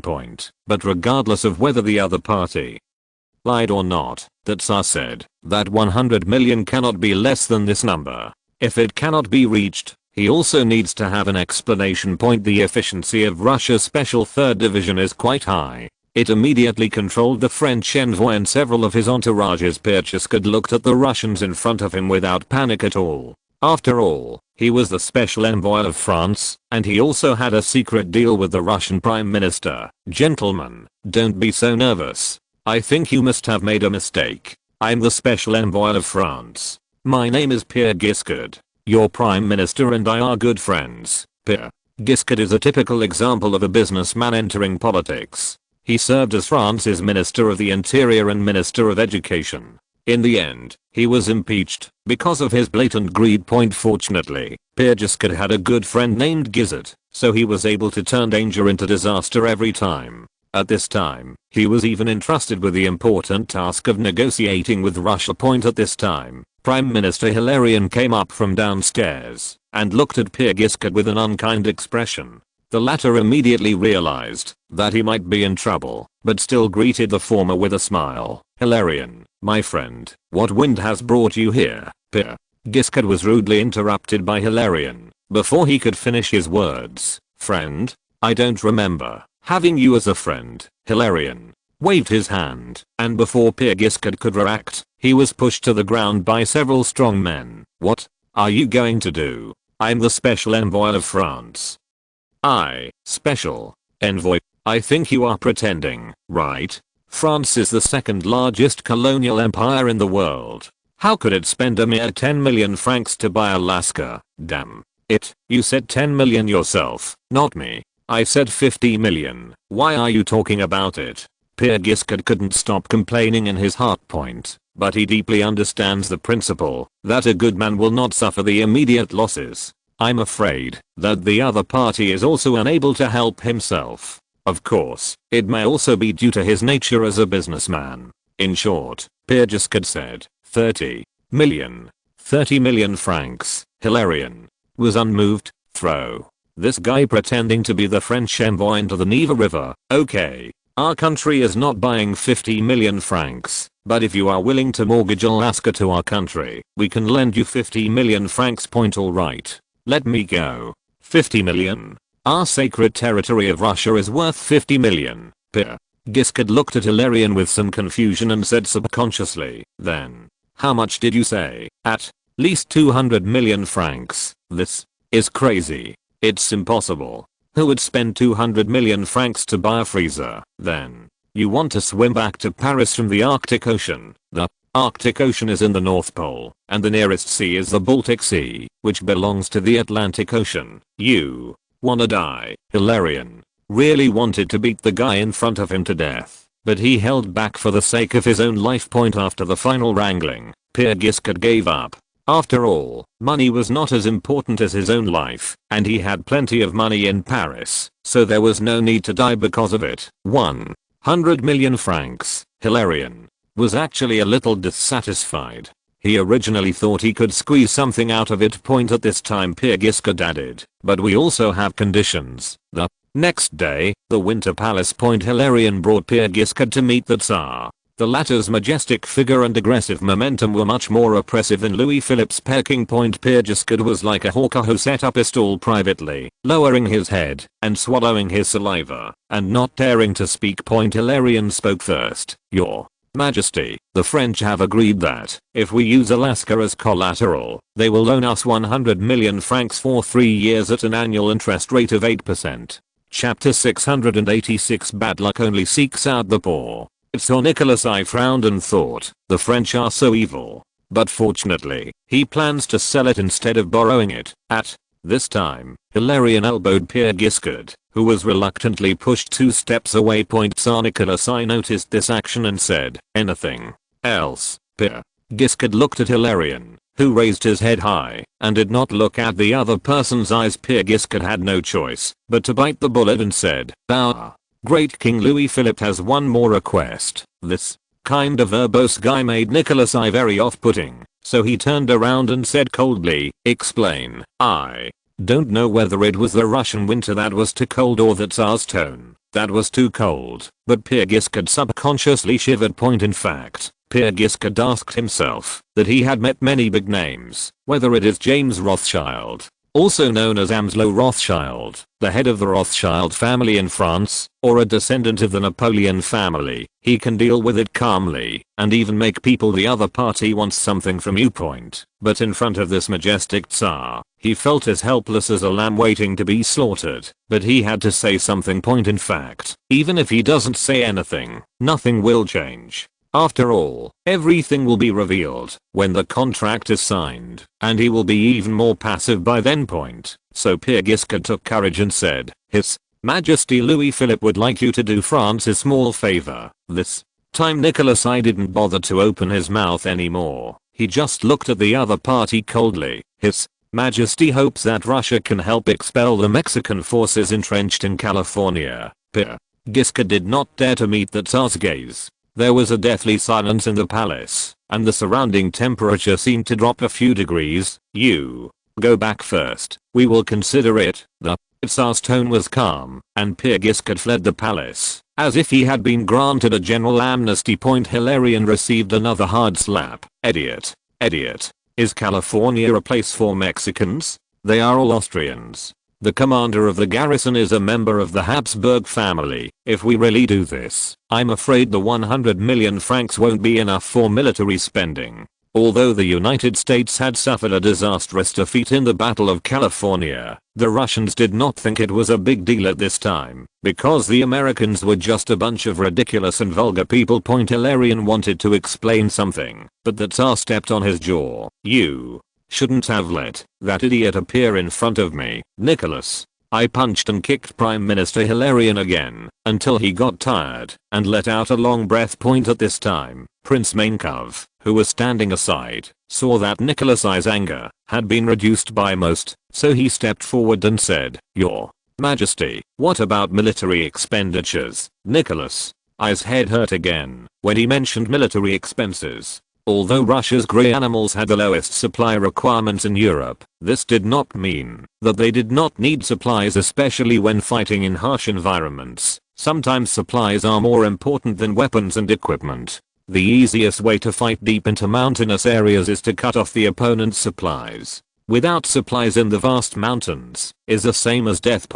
But suddenly he had a flash of inspiration. Isn't their cholera outside now? Yes, but what does this have to do with military spending? The Tsar sighed. His men were really useless on the side. Duke Liu Bei the head of the special third department, already understood what that Tsar meant. Naturally, Caesar could not say this kind of thing himself. Then it was his turn as the black glove. Your Majesty, I received a report from an informant that the people behind this plague may be Jews. The damn Jews are so evil. At this time, Prince Mainkov also reacted. Although he was cursing the Jews for their unlucky death, he couldn't help but smile. You guys go ahead and do it. Before Paskovich's army goes out, you have to solve the supply problem, Nicholas. I then waved his hand and signaled people to leave, including Hilarion, who was lying on the ground dying. At this time, Nicholas, I was a little irritable. He didn't understand why his country was suddenly not so good. In fact, due to historical changes, the trade between Russia and the Austrian Empire accounted for more than a quarter of the national income. The historical Imam Khanate did cause a lot of trouble to Russia, but without the support of this batch of weapons and supplies from Austria, they would have been finished by now. Imam Shamil was a great rebel leader, but not a very good partner after all. Franz asked the Karamanli family to send them so much supplies and information, and when they were at their peak, they actually killed the envoys sent by Franz. At this time, Russia once again pressed its troops on the border, especially Count Beria Jones's pocket tactics, which almost blocked the Imam Khanate's way of survival. In fact, Russia's losses in such a war of attrition were much greater than those of the Imam Khanate. Unfortunately, Russia could afford it, but the Imam Khanate was about to fall apart. So Imam Shami once again thought of the friends who had helped him and sent envoys to Tripoli several times to ask for help. The Karamanli family emotionally wanted to tear these people from the Imam Khanate into pieces, but he knew very well that his identity was just a puppet supported by Franz, so no matter how much hatred there is, they can only endure it. Franz didn't have a good impression of such a fierce and cruel guy, but if Russia always chose to be pro-British, then it would still be useful to keep Imam Shami, but how to do this depends on the future world situation. As for the possible demise of the Imam Khanate, Franz was not concerned. On the other hand, Prince Mainkov and Duke Liubey had difficulties dealing with the Jews. The Yusupov family, no, that's a relative of Grand Duke Mikhail. The Jernsveld family, no. The Russian-American company still has their shares. The Russian-American company was a semi-colonial institution in Russia similar to the East India Company. It mainly engaged in the fur business, but it had royal endorsement, so ordinary people could not touch it. This won't work.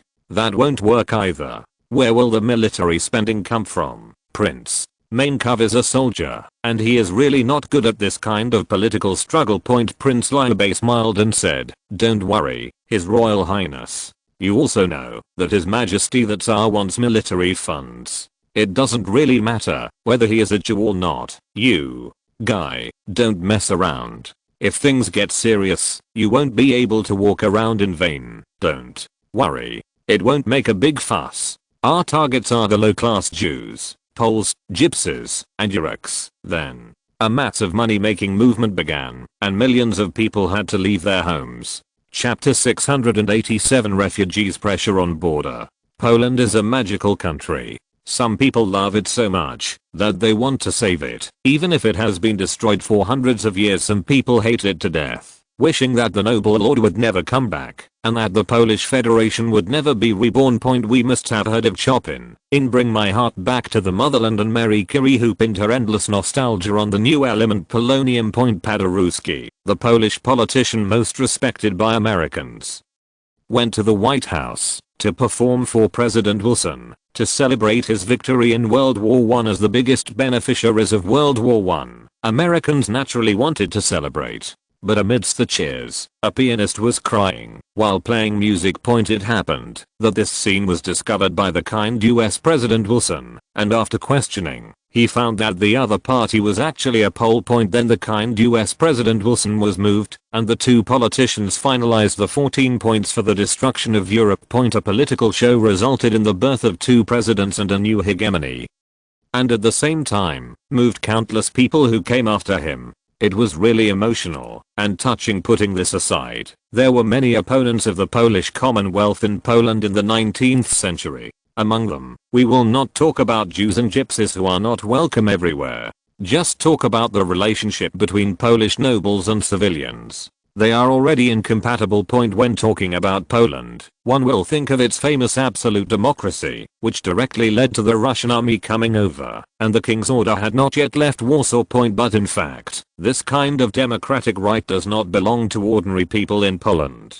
Polish nobles call themselves szlachta, conqueror, but will contemptuously call serfs and civilians ham, which means beat, country bumpkin, mud people, and also related to local mythology. Noah cursed his son Ham, and predicted that Ham's son Canaan would become a slave to his other brothers. The nobles considered themselves to be descendants of the Sarmatians, conquerors of Poland.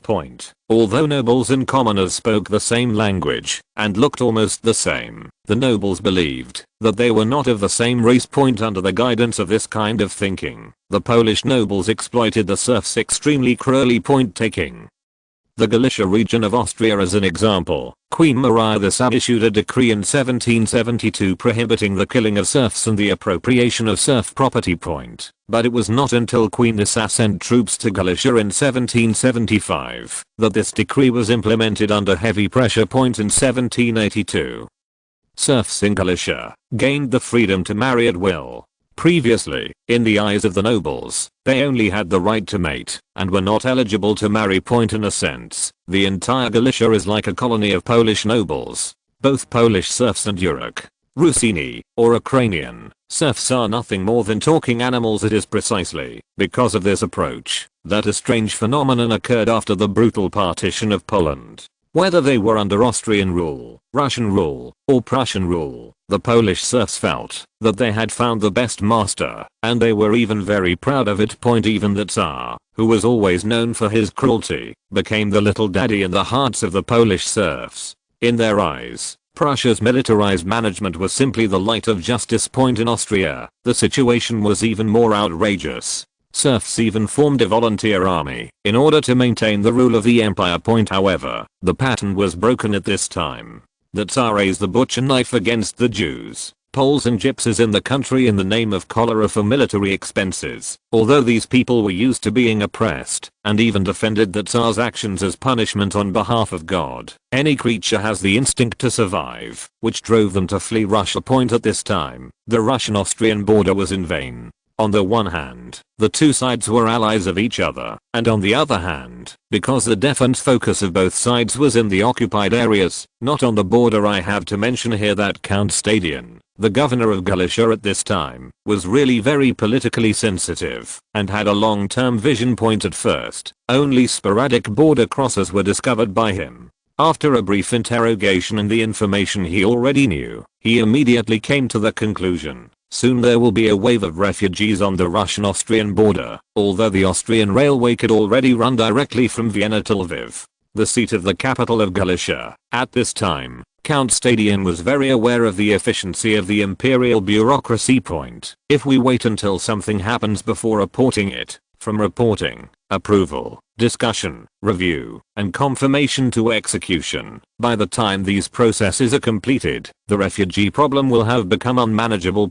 Historically, the governor of Galicia sent someone to report the refugee flow to the Austrian Regency Council 1 month before the arrival, but it was not until 1847 that he received an order to handle it on his own. As the governor of Galicia, Count Stadion did not wait for orders from Vienna. He immediately sent troops to the border between the two countries to restrict the entry of refugees. But even so, Count Stadion received about 50,000 refugees from Russia in the first 3 months of the refugee wave, and then sent troops to close the border. But there was a difference at this time, that is, the power of the railway allowed the messenger to reach Vienna in 1 day. Of course, the governor deliberately made the matter very serious, in order to let the gentlemen of the Regent Council make a decision quickly. Vienna, Hofburg Palace, what? A large number of refugees on the Galician border. Metternich quickly calmed down. As a traditional politician, he knew the importance of land and people. This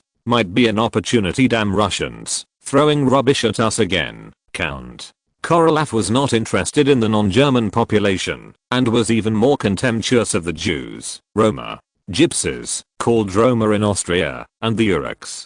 In his eyes, these people, even if they were serfs, not even qualified. Obviously, the T could not reach a unified opinion at this time. Count Kolarov, what are we doing picking up rubbish that even the Russians don't want? Prince Metternich, population is the cornerstone of a country, and our country still has a large amount of uncultivated land and overseas colonies of endless demand for population. Did you know that our colonial minister, referring to France, spends tens of millions of florins every year to solve the problem of insufficient manpower in the colonies, and even spends heavily to attract immigrants from foreign countries? And I don't think those Japanese monkeys, Japanese immigrants, short and always shrinking in Western eyes, and Indian coals, Dalits, dark looking, are any better than white immigrants. They can open up land for us, plant crops, raise pigs and horses, work in factories, or help you take care of your children, clean, wash and cook, and they will pay taxes and become a source of soldiers.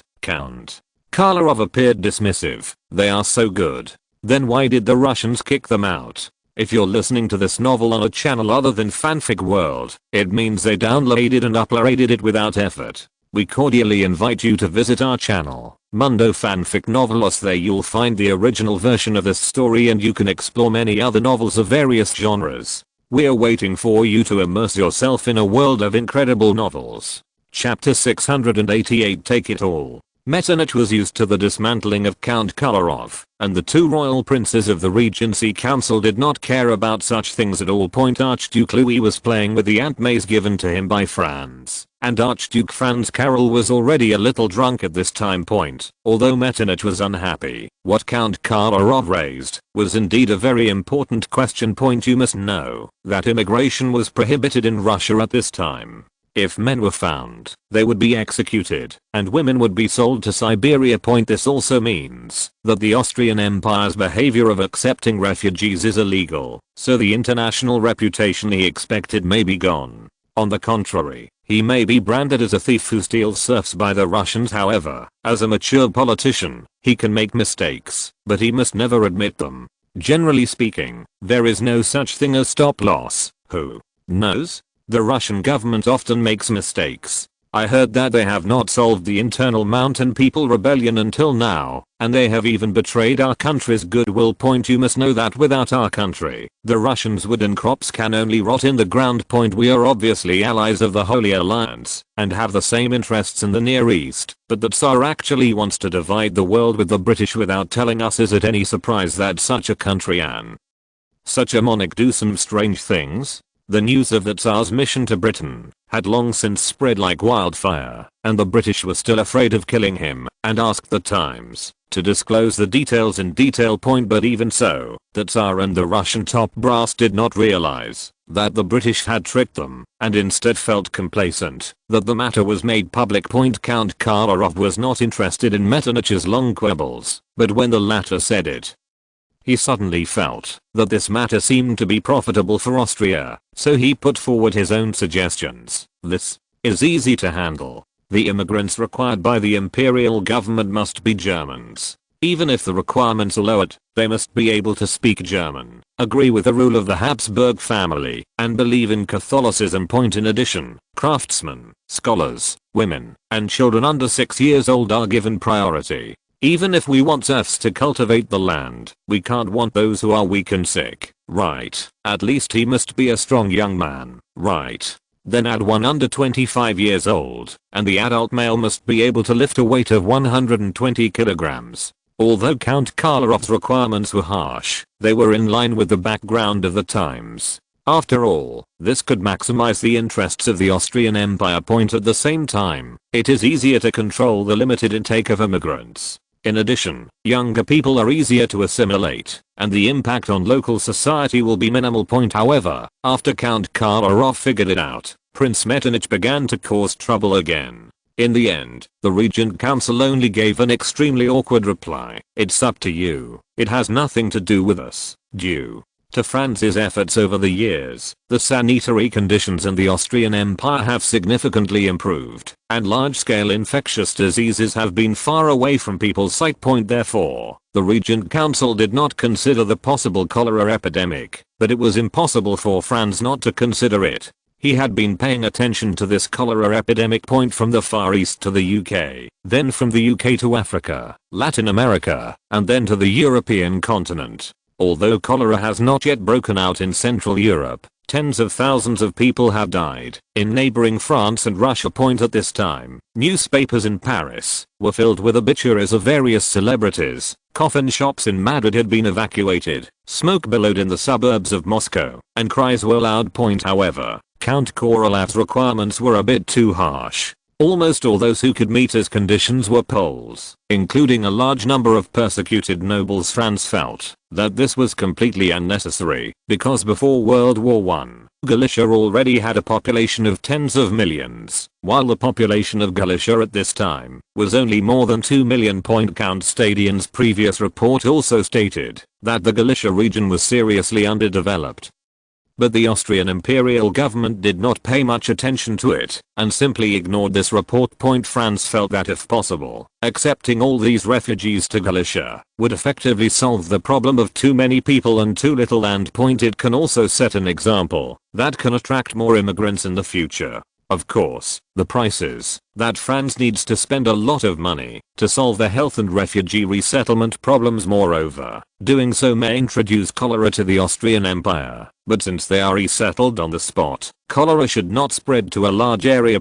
In fact, Franz's confidence was not only sufficient funds, but also Archbishop Roche's vow that they had found a cure for cholera. Franz went to smell the special medicines. One of them was very similar to the Huaxiangzenki water of later generations, but he did not intend to try it himself. After all, there were no specifications for the medicines at this time, and they were all based on the doctor's preferences. Franz could not imagine how far a group of Western magicians could achieve after learning Eastern medical skills. But no matter what, as long as you pay attention to hygiene and cleanliness, the harm of cholera, a waterborne disease, can theoretically be minimized. In order to prevent a large number of refugees from flowing into Galicia, Count Stadian also deployed a large number of sentries on the border to cooperate with Franz's plan. There are 100,000 Austrian imperial troops in Galicia, and the local Polish nobles still support Austrian rule, so Count Stadian does not mind sending troops to the border to maintain order. No matter what the purpose of doing refugee work, the most important thing is order. Once these desperate people are plunged into chaos, anything that breaks the bottom line of humanity may happen. Franz specified 10 entrances and exits, and a large number of medical staff and clergy were prepared outside, as well as a large amount of industrial alcohol. Every refugee must be carefully inspected before entering the country. As for the language problem, although the language problem is huge within the Austrian Empire, it is completely opposite when it comes to the outside world. No matter how niche the language is, there are always a few in Austria who can speak it. Refugees had to be washed with alcohol in a quarantine zone surrounded by white cloth, and their clothes were thrown directly into barrels filled with bleaching powder, or they were gathered together and burned.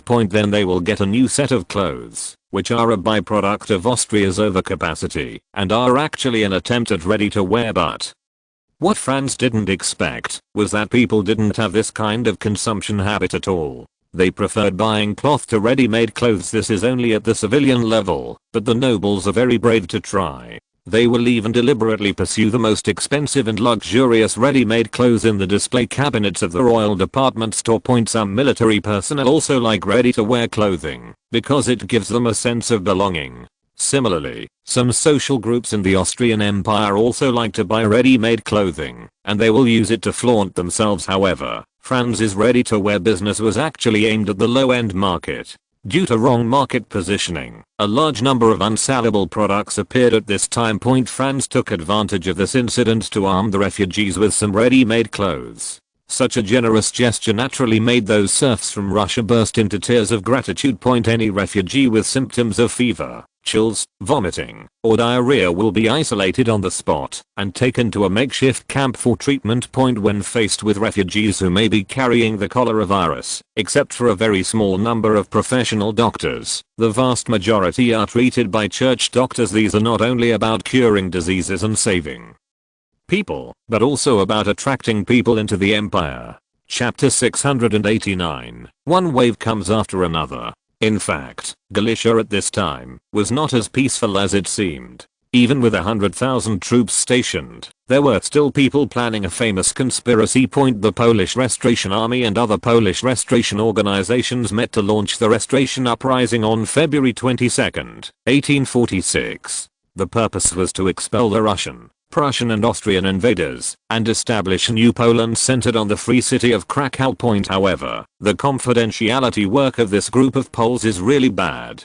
Just ask a few Poles in a tavern in Paris or Vienna to know the detailed time, place, and people. In fact, the Polish restorers were still facing a very embarrassing problem at this time. That is, businessmen in the free city of Krakow built a railway to Lviv in order to make more money. This means that if they stage an uprising in the free city of Krakow, the garrisons from Lviv, Belaya, Paowa, and Bochnia will be able to rush along the railway line in a few hours. Lviv, Belaya, Paowa, and Bochnia were the most important cities in Galicia at that time. The free city of Krakow, which nominally did not belong to the Austrian Empire, was on the northern edge of Galicia. In Franz's view, it was impossible for an uprising to occur in the free city of Krakow, which was already connected to the Austrian Empire. But the slap in the face came so quickly, and rumors in the sky made all three countries take action. The first to act was the Kingdom of Prussia. Berlin, Charlottenburg Palace. Friedrich List strongly agreed with Bismarck's view that if Prussia wanted to permanently occupy Poland, it would have to completely convert the residents into Germans. Historically, after the Prussian government partitioned Poland, it eagerly named the three newly acquired provinces Prussia, namely West Prussia, South Prussia, and New Prussia. Frederick the Great ordered all local Polish nobles to be kicked out of government agencies and replaced by Prussians. German replaced Polish as the official language, and Polish language and Polish culture were all discriminated against. Countless German primary schools and middle schools were established, and at the same time, in order to attract as many talents as possible, a Prussian upward path was created. Frederick the Great established a number of non-commissioned officer schools in the newly conquered Poland, and made a clear promise that any talented Polish would be able to become Prussia's new nobility. In addition, Frederick the Great also moved a large number of Germans to the newly conquered territories. In addition to receiving a piece of land of their own, the immigrants could also receive transportation and moving subsidies from the government. In addition to a piece of land of 5 to 8 hectares, you can also get the privilege of tax exemption for 3 years. 1 hectare is 15 acres, which means that immigrants will get at most 120 acres of land without any cost. Before the death of Frederick the Great, about 350,000 Germans immigrated to the newly conquered Polish lands, which can be called the German version of the eastward movement. This left nearly half of the new three provinces 60 years later as Prussians and mixed race people. In addition, in order to completely eliminate Poland's resistance, Frederick the Great and his descendants transformed Poland into a colony, an area that provided raw materials, markets, and cheap labor for the mother country. Under the strong suppression of Frederick the Great, Polish nobles and merchants went bankrupt, and their culture gradually converged with Prussia. Let me mention here that Frederick the Great was not a time traveler, but he thought of the moves used by modern time travelers hundreds of years ago.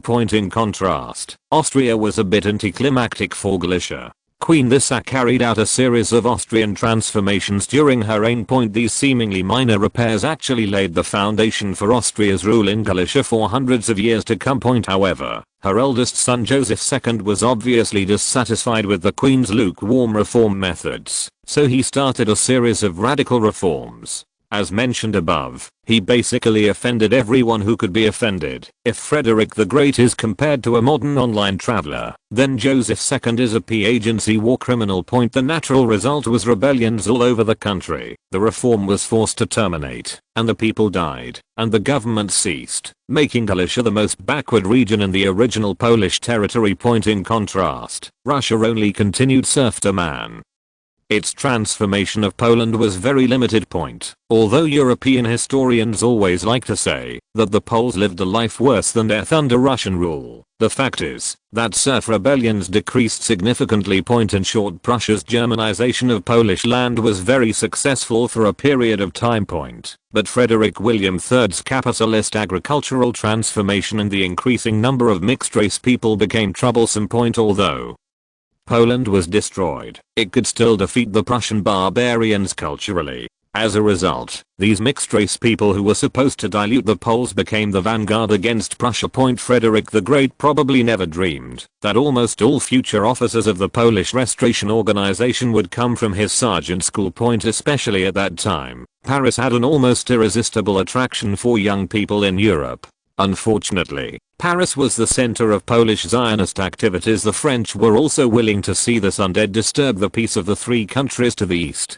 In addition, Napoleon's troubles caused the legacy of Frederick the Great to be greatly reduced. The transformation of capitalist agriculture means the liberation of serfs.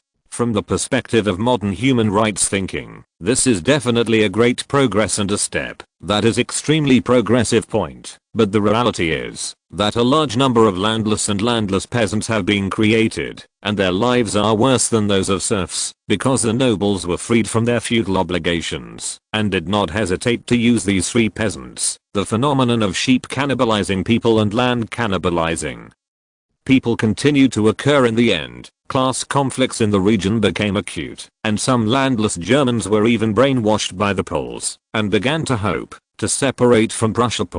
But now Frederick William IV obviously did not have enough courage, and the first thing he thought of about the possible rebellion was appeasement. Fortunately, the Tsar set an example, and began to target the Poles aggressively. However, Frederick William IV's idea was still to capture the culprit, and not to threaten him. However, Poland could not be completely conquered in this way. Friedrich List agreed with Bismarck. Your Majesty, I think we should take more effective measures against the Poles. Mr. Lister, do you have any suggestions? Frederick William IV valued List very much, because he was indeed very talented in economic development. Although Prussia's economy was not as good as that of its next-door neighbor, it had already escaped the plight of economic constraints. Your Majesty, it is not my suggestion, but your people need land. Friedrich List has been in high and low positions for so many years. He is no longer the all-encompassing chief designer he was. He will take all the blame away from himself. Frederick William IV. What does that mean, Friedrich List? I know you are afraid of continuing to intensify the contradiction, but what is the source of the contradiction? The people have no land, and the Poles are occupying the land of the Germans at this time. Then, what should I do? Chapter 690. Adding insult to injury. The Russians did it very well, Friedrich List said with a smile that Frederick William IV understood what the other party meant, which was to drive the Poles out. Only by vacating the cage and replacing the birds can the complete death of Polish Zionism be guaranteed. No matter how hard the Polish Zionists abroad try, as long as there are no more Poles in Prussia, it will be in vain. It's just that this decision is not easy to make, because a slight mistake may directly trigger a rebellion. Prime Minister Ludwig von Thiel and War Minister Hermann von Point also understood what Friedrich List meant. They are typical junker landowners and naturally agree with this approach. After all, if the Poles are expelled from the 3 new provinces, their estates can be expanded a lot. Moreover, if a war breaks out, the status of the junker landowners can be further improved. The two men winked at each other. War Minister Hermann von Point said, Your Majesty, please rest assured that the Prussian army is invincible, and we are confident that we will destroy any enemy who dares to challenge the order. Those Poles will be punished just like the unruly people in Silesia. Prime Minister Ludwig von Thiel quipped, maybe we could ask them if they are interested in Polish labor. The new foreign minister Heinrich von Bülow was also from the junker aristocracy. Although his family has no interests in the 3 new provinces, as foreign minister he knows very well that Austria is accepting Russian refugees at this time. So with Prussian refugees at this time, can Austria still be able to survive? Your Majesty, as far as I know, the Austrian royal family and church are accepting Russian refugees in Galicia, so we can also send our country's garbage there, and it will be considered as charity for them. Although The foreign minister talked about charity. Frederick William IV knew that this was definitely a good opportunity to slow down the economic development of the Austrian Empire. If the Austrian imperial family and the church choose to accept it, then they must provide large areas of land, money, or jobs for these refugees to engage in productive labor and allow them to survive. Otherwise, the refugees will turn into refugees and continue to intensify social and national conflicts. At that time, Austria will have to spend more money and energy if it wants to clear up these bruises. If the Austrian royal family and the church choose to stop their losses in time and refuse to accept the continued entry of refugees, Prussia can still take the opportunity to criticize the hypocrisy of the Habsburg family and the Catholic Church. At the same time, the long border cannot stop the huge number of refugees. When the time comes, the Austrian side will only lose its wife and troops, no matter what the original purpose of the Austrian Empire was. If Prussia engaged their plans in this way, their plans would be disrupted, and there might even be backlash. Moreover, Frederick William IV himself was the largest Junker landowner. Faced with everyone's petition, he could only agree, or was forced to agree. So Prussia began a quick trial of the conspirators, confiscated their land and properties, and auctioned them off to the loyal Junker landowners at a low price.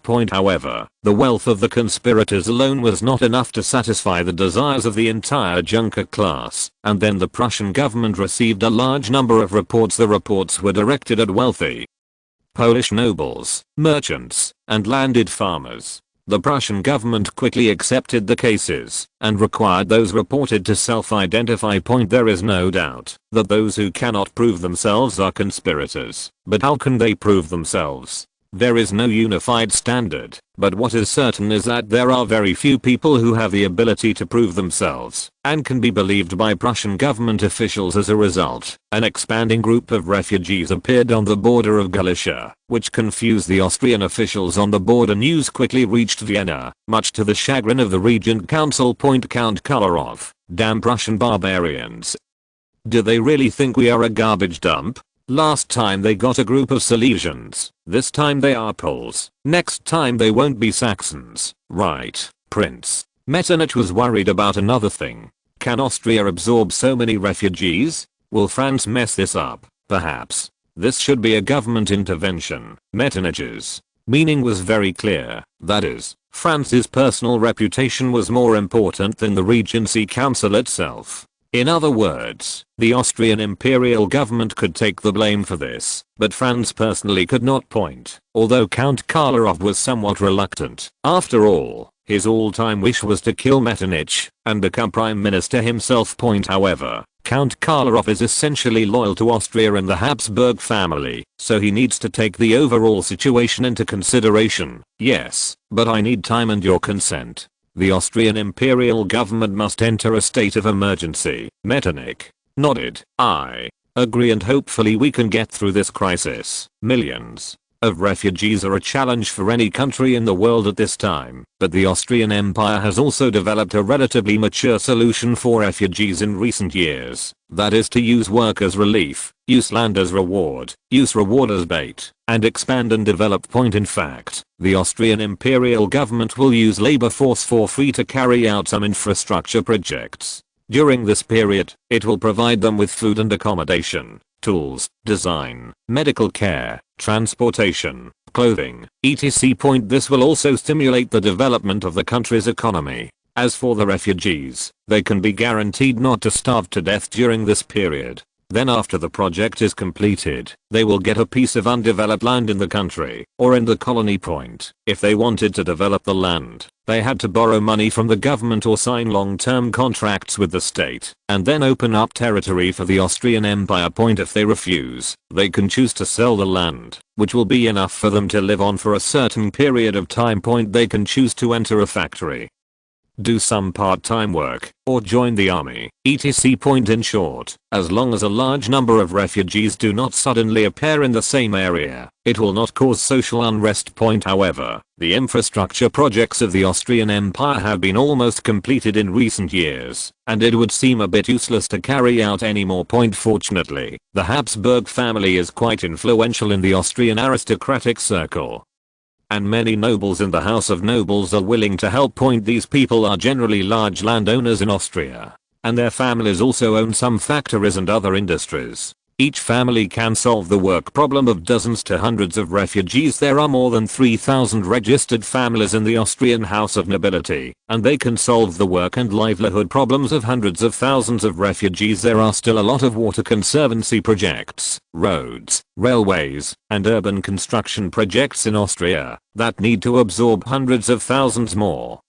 Which is not a problem. The military has been clamoring to pursue France and surpass Russia, and this time it happens that the expansion of the army can solve a large number of them. Then the royal estate and government agencies can also solve the livelihood problems of tens of thousands of people. The rest is left to Galicia to think of a solution, and it is estimated that this crisis will be over. Franz was moved after hearing about the Austrian Empire's emergency measures, but he didn't need them at all. Chapter 691, Opening Up Wasteland. Galicia in 1846 was actually one of the poorest provinces in the Austrian Empire. At this time, the Austrian Empire would not be in violation of any scapegoat placed on the local nobles. The same was true in Galicia, where the local nobility still maintained the production model of the 18th century.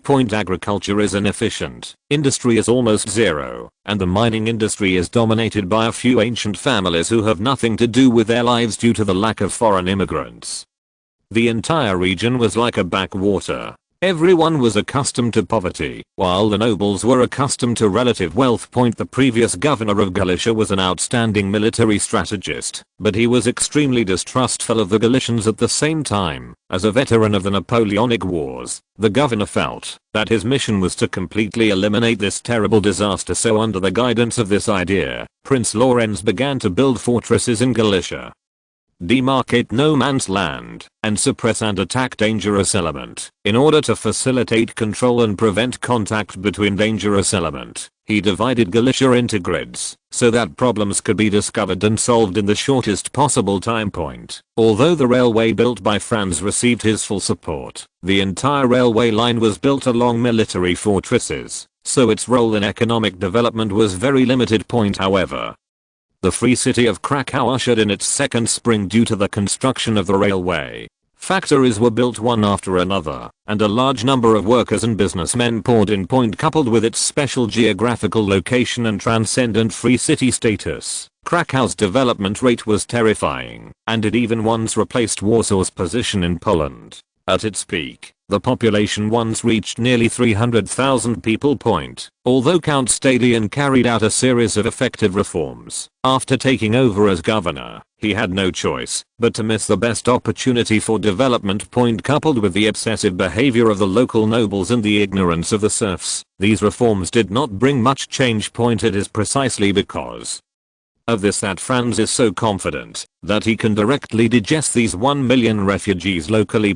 Just in the middle of the Dniester River that runs through Galicia, there is a large area of floodplain that has been barren for many years. The local land prices are very low, but this does not mean that these lands are not fertile. On the contrary, this land that has been eroded by floods for many years has become a famous agricultural base in later generations. It's just that in this era, the Galician nobles had almost zero ability to transform the land. In fact, even if they had the ability, they were not willing to pay the corresponding price. In fact, even if they were willing, they could not afford the price. Historically, it was the Austro-Hungarian Empire that completed the regulation of the Transnistria River, thus opening up a large amount of farmland, which in turn led to the collapse of Galicia in the 30 years from 1880 to 1910. The population increased by 57%. Franz's large-scale purchase of land not only did not cause any dissatisfaction among the local nobles, but also received considerable support.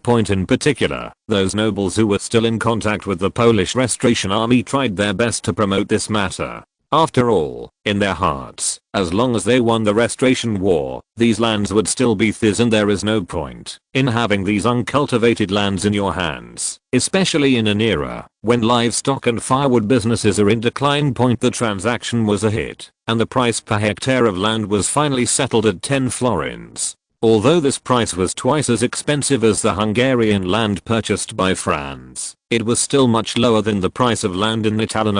In the end, Franz purchased 2 million hectares of land for 20 million florins, which was definitely considered a crazy move at the time. The nobles and forces in the country have different opinions on this. Some people think it is a manifestation of kindness and royal responsibility, while others think it is a complete waste of money. People in other countries should be saved by the monarchs of other countries. However, Franz didn't care what others thought or commented. He gathered the refugees who had been confirmed to have no signs of infection and went there. In addition, the Transnistria River in Galicia has begun to build dams and regulate river channels. Ensuring safety is a top priority. The next step is to deal with those barren beaches and wastelands. At this time, the heavy-duty tractors developed by Franz could finally be put to use. Although they had been repeatedly improved several times, the weight of these tractors was still more than 10 tons. In fact, these tractors were not called tractors in the Austrian Empire at this time, but full coverage crawler locomotives. In fact, this is a very local name, because at this time, the Austrian tractor was like a locomotive with tracks.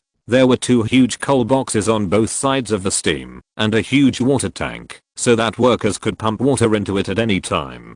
Add coal, add water. Each of these giant steel monsters can pull 15 heavy plows at the same time and move at a speed of 8 km per hour. There is almost nothing that can stop these guys normally. Each heavy plow required 2 oxen or 3 strong draft horses to pull it. This time, the newly renovated steam tractor directly uses a configuration of a train, and its horsepower is greatly increased. If it is not for land reclamation and deep plowing, it can pull 26 heavy plows. However, considering that this was land reclamation, stones, tree roots, and vines would all act as resistance, so Franz reduced the number of heavy plows to 15 for the sake of safety. Although there is help from the steel behemoth, the use of manpower is still indispensable. Rather than saying that it is indispensable, it is better to say that it requires a lot of manpower to do preliminary work. People need to clear trees and large rocks from the ground first, so that steam tractors can pass. As one of the first refugees to pass inspection, Harry was assigned to the cleanup team. Compared with the difficult work of building dams and dredging rivers, he prefers to use shovels and picks to clear debris. Harry was originally a serf from Little Russia. What he was best at was clearing the weeds of the landowner's house. But unfortunately, the original master resolved him to a Jew. This was nothing. Although the Tsarist government explicitly prohibited the sale of slaves alone, there were always smart people who would find a way. At this time, Russian serfs and land could not be bought and sold separately, but they could be mortgaged, and then through a series of complex transactions, some serfs could be bought and sold. Just like Harry's was originally called Marlev, but after the deal was completed he became Harry's. Harry's originally wanted to show off his farming skills in front of the new owner, but the Tsar's military police arrived before spring came. The soldiers hanged the man and then dragged the mistress into the house. One soldier took a book and asked Harry-chan's name before driving him away. Harry-chan was walking aimlessly on the road, but he was not alone. There were many people walking on the road like zombies on the endless road. Some people were crying along the way, some were excited and shouted freedom, but more people were silent. They had no purpose or ideas. Chapter 692 Harry-chan's journey. As time goes by, people begin to fall, and then everyone will swarm up and steal all the money, food, clothes, and meat of the deceased. Soon some people in the team began to vomit, and then began to convulse and have chills, but no one cared. As soon as he stopped struggling, a group of people would swarm him. At this time, more people began to vomit, convulse, and have chills. Later, Harry's learned from a dying missionary that it was cholera, a terrible epidemic. There are more and more corpses on both sides of the road, and some villages along the way don't even have a single living person. The night was full of terrible noises, the buzzing of mosquitoes and flies, the constant sounds of rats and beasts gnawing on corpses. Even villages with living people did not welcome them. Villagers would throw stones at them. Some landowners even asked their servants to stand on both sides of the road with muskets to prevent them from slipping into the bare fields. Harry's wanted to give up several times, but he didn't know why his feet kept walking through hills, fields, and rivers. Suddenly, a group of gentlemen on horses wearing beak masks came on the road. They drew their sabers and killed everyone they saw. Someone knelt down and prayed, but his head was crushed by the horse's hoof. The red, white and mud stuck to the horse's hoof and continued running. Those who ran along the road were eventually overtaken, killed, dragged together, and then set on fire high into the sky. Harry Chan hid in the grass and watched all this quietly. The flowing blood, burning fire, and howling wind soon turned this funeral into a fire. Those gentlemen who were ready to continue searching for fish that had slipped through the net could only give up, mount their horses in a hurry, and leave in a hurry. Harry Chan and many other fish that slipped through the net also took the opportunity to escape. Historically, the governor of Russian Poland, Paskiewicz, issued a kill order for refugees crossing the border. However, due to the intense war in the South Caucasus, he was urgently transferred to the post of governor of the Caucasus after the governor left. Naturally, no one was willing to continue Paskiewicz's order. After all, even if you wear a beak mask and come into contact with cholera patients, you may be infected. At that time, the medical level in Russia was very poor, and even the British did not understand cholera as well as the British. Many people even thought it was the Black Death. Coupled with church propaganda and government misinformation, even rumors spread that Jewish witches cooked plague in cauldrons and caravans, so the gentlemen on horseback were avoiding the refugees. So how could they take the initiative to attack? Harry Chan came to the border. He didn't know whether it was heaven or hell on the other side, but he followed the corpses in the crowd here. When Harry Chan saw everyone lining up, he instinctively started lining up.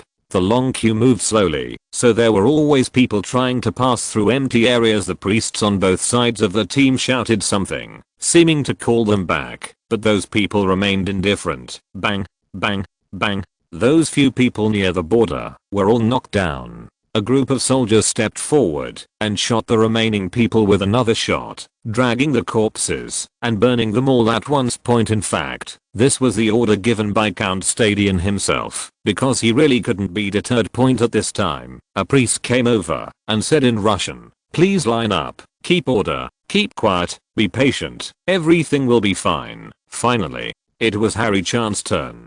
After a brief examination, he was taken to a house surrounded by white cloth. "Take off your clothes." Someone repeated it twice in other languages. An officer said coldly, and several refugees looked at each other and had to carefully take off their clothes. "Close your eyes and mouth." Someone repeated it twice in other languages. As soon as Harry Chan closed his eyes, a basin of liquid with a strong smell of alcohol was poured on him. "Wash you clean." Some refugees wanted to drink the alcohol-flavored liquid, but were stopped immediately. "No drinking. Hurry up and wash up." About 2 minutes later, several clergymen walked in with basins of water and began to pour water on the refugees. Then everyone was given a new set of clothes and pulled into a cabin for observation. If symptoms of fever, chills, or vomiting occur, the entire group will be quarantined. Fortunately, this didn't happen to Harry Chan's group, who got some brown bread and soup. After all this, they were assigned to rest in a temporary camp. If nothing happens in the next 3 days, they will be sent to build embankments or clear weeds. And some of the smartest people will be able to stay and help build the camp. In fact, there are some people who are beyond the reach of Harry Chan. Those people generally possess extraordinary skills, or are scholars who can prove themselves. They will be sent to Vienna for special treatment. Harry Chan and a new Jewish serf, Delikaf, were working hard to clear the stones. Although they were tired, they had enough to eat, so they were still very motivated. But they soon encountered a problem. A huge stone weighed more than 10 tons, which they couldn't solve with picks and shovels. Even if they could lift it, the carriage couldn't pull it. These refugees who had finally regained their lives did not want to lose their hard-won jobs, so a large group of people gathered together and began to think of a solution. "Why don't we use wood to tilt it up? The distance is not far anyway. Let's tilt this stone into the river." No, that's a waste of time. The supervisor said that, if we work more, we will eat more. If we work less, we will eat less. If we do well, we will be given money. And where can we find so many good ones? Wood, Delikafu. We can use a pickaxe to break the stone into small pieces, and then transport it in batches. This can be faster than using wood to warp. What? Delikafu said was the most routine operation at the time, and the refugees all recognized it, so there was a clanging sound around the giant, but soon the problem came again. Harry-chan, no. This rock is too hard. If you keep doing this, the pickaxe will break. If you break farm tools, you will be whipped. Most of these people were born as serfs, and had a deep-rooted fear of whips. What should we do, Harry-chan? There are so many trees and weeds here. We could light a fire. Ignition. Yes. Light a fire. Light a big fire.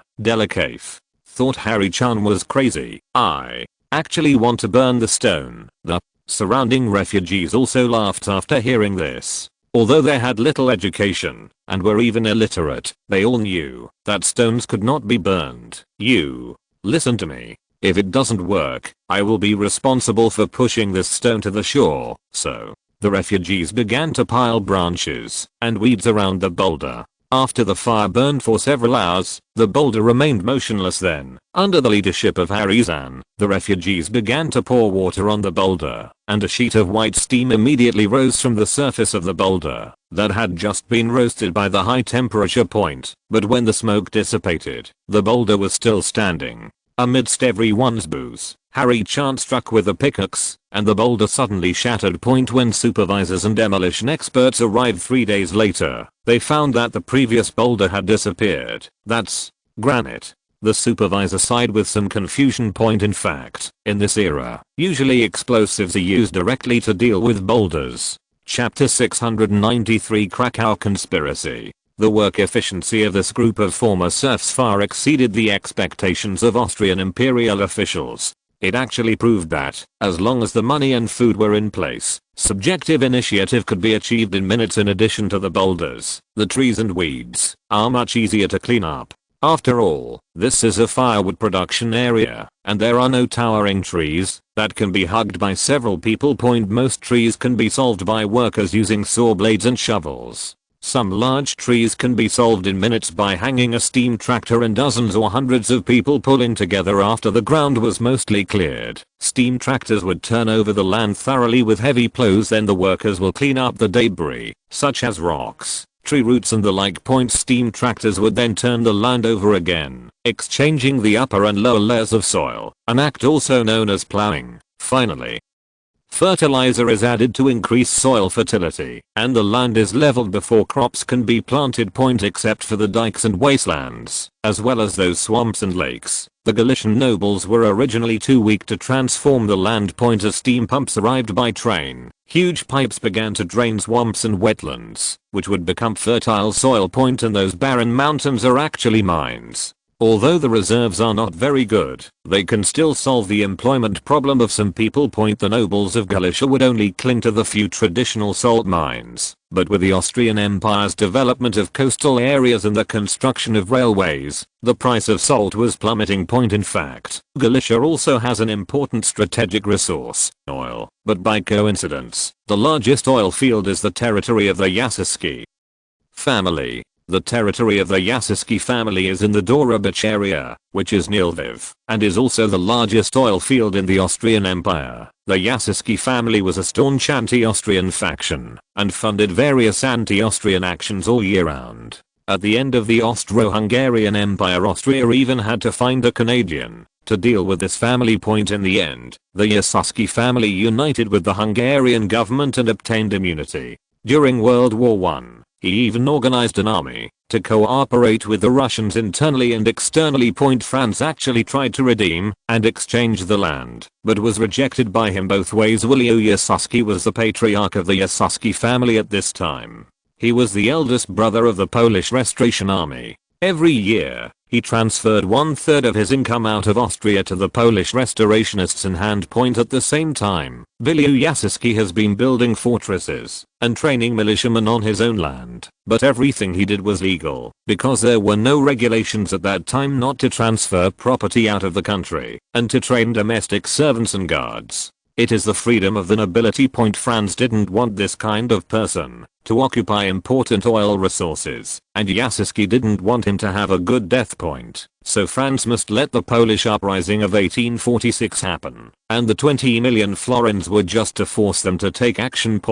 Although the Polish restorers had no discipline at all, they were not fools. They did not revolt according to the original plan. Of course, these guys will not admit that they are cowarded. Instead, they will use the lack of funds as an excuse to ask their supporters to continue to provide funds, which will force the uprising to be postponed. So Franz is going to set them on fire.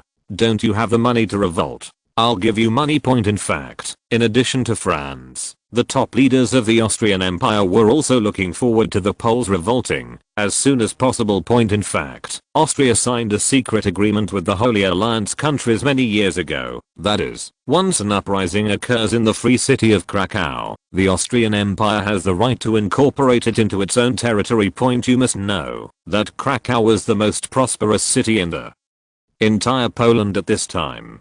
Although it was only a drop in the bucket for the Austrian Empire at this time, the grasshopper legs were also meaty. The most important thing is that once Krakow is incorporated into the Austrian Empire, the flames of Zionism in Poland will be completely extinguished. At least this is what the top leaders of Russia, Prussia, and Austria think. In fact, the Austrian Empire's envoy rushed to Russia as soon as he got the news. What was embarrassing was that Tsar Nicholas I did not learn the news until the Austrian envoy arrived. Nicholas I did not want the Austrian Empire to annex the free city of Krakow, but he also did not want Poland to continue to have uprisings on its own land. Nicholas I wanted to take the opportunity to borrow money from the Austrian Empire, but was rejected by the latter's envoy. In fact, Metternich had already anticipated this situation, so he directly authorized his subordinates to reject the Tsar's request. In the end, in exchange, the two sides just reached some painless agreements. In fact, it would also be beneficial to Russia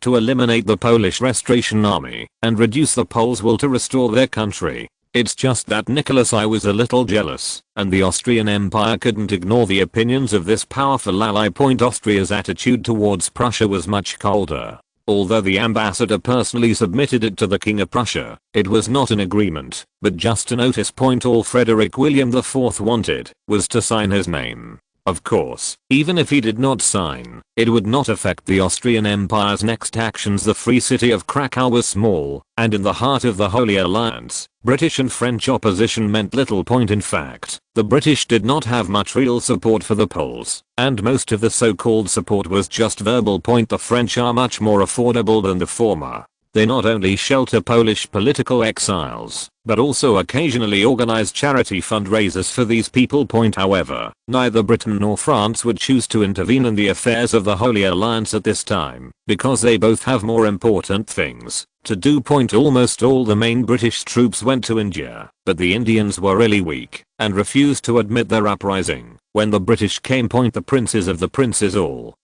said that they were suppressing the rebellion. As for the British who died in their own territories, they were naturally killed by the rebels. Where are the rebels? Of course he was killed by them. Which territory didn't have other factions with different opinions? Sir Henry Harding felt as if he had eaten 100 flies. He knew full well that those damn Indians were fooling him. But for the sake of the interests and dignity of the British Empire, Sir Henry Harding could not start a random war to clean out these moths. He could only accept kisses on the hands and even feet from the princes of the princes, which made Sir Henry Harding feel chills. As a result, he could only vent his anger on the Sikh Empire and the Nepalese Empire, the two unlucky ones who were openly rebelling. With the support of the British, the Rana family regained military and political power in Nepal. However, fearing the strength of the Qing dynasty, Nepal still had to pay tribute to the Qing dynasty. In order to reduce the Nepali people's will to resist, the British deliberately asked the Rana family to carry out a massacre and burned a large number of crops at the same time. The British also began to recruit Lancourt in large numbers because they found that these people were just like the Swiss in the past, only looking at money and not people, and they were definitely considered outstanding in combat in South Asia. Chapter 694 Tanzania Colony. In East Africa, under Franz's personal control, the Austrian Empire's Tanzania colony finally improved. With a large number of Indian Dalits being transported to the colonies, the problem of severe labor shortage was finally solved. Language barrier is fatal to most officials in the world. If left unchecked, administrative efficiency will be infinitely close to nothing. However, this situation is very common in the Austrian Empire, so even if there is a language barrier, it is not to the extent that all actions cannot be carried out. In fact, the Viceroyalty of Tanzania also has translators, but there are not many of them. Most of them are believers who have developed the church in India over the years, so the risk of being tricked by translators is minimized. However, it is a bit nonsense to promote ethnic equality in the colonies of this era. It is still the old routine of free people in clerical countries. These Dalits, untouchables, are not slaves, but they are in debt and need to work in exchange for food and freedom. However, Franz still underestimated the impact of Hinduism and the caste system on these Indian untouchables. At first, these people worked very hard, so hard that they died of exhaustion directly under the hot African sun. These people had no objection at all to kneeling down to pick cotton, and some even didn't care if their knees were bruised to pieces at first. The officials of the Tanzania colony reported to Franz in high spirits that these black slaves were so useful. He had never seen such a hard-working and cheap labor force. Dalits have relatively dark skin, but their Asian faces are very different from black people. But soon these Dalits began to die in large numbers, causing panic among colonial officials. In fact, Franz, who was far away in Vienna, was also very puzzled. He was actually ready to compete with these Dalits, because the Japanese in California had taught him a lesson before. Franz couldn't help but think of Kikuchiyo's famous comment about Japanese farmers in Seven Samurai. Japanese farmers are the most cunning. They don't give you rice when they ask for it, but they don't have it when they ask for wheat. In fact, they have it. They have everything. Open the floor and take a look.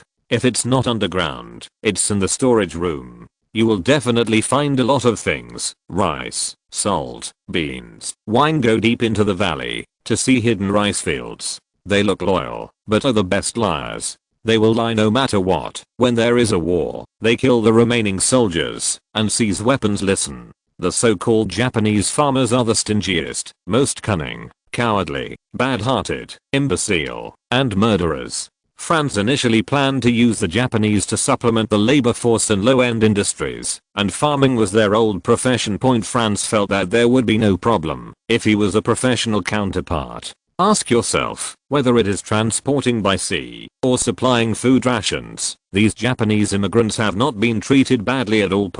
And it's just farming. What else could happen? It really happened. The yield of farmland managed by Japanese immigrants in California dropped by 70%, which was simply worse than a natural disaster. At first, the colonial government in California was still looking for reasons, because things were so outrageous that Vienna would not believe it. Franz also had informants in California. After receiving the information, he directly ordered the California government to search the homes of Japanese immigrants. As a result, a large amount of agricultural products and wine were discovered, and some people even got muskets from nowhere and prepared to resist. However, the colonial army of the Austrian Empire was too experienced in dealing with such stragglers, and they quickly eliminated the resistance forces at the same time.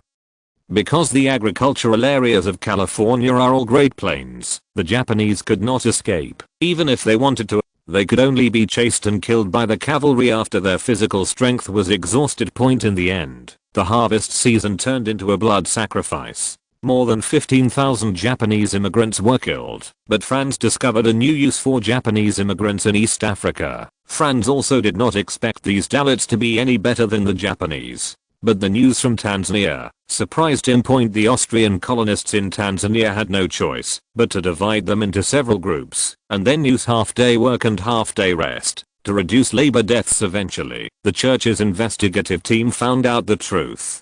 The working model of the Austrian Empire's colonies and the attitude of the colonists towards Dalits was very much like an upgrading ritual among branches of Hinduism. According to legend, if the Dalits, the lowest class, accumulate enough merit, they will have the opportunity to be taken across the river Styx by the priests of Brahma. They will have the opportunity to worship the gods, so that after their death, they can reincarnate into a higher realm, to enjoy the prosperity of the world.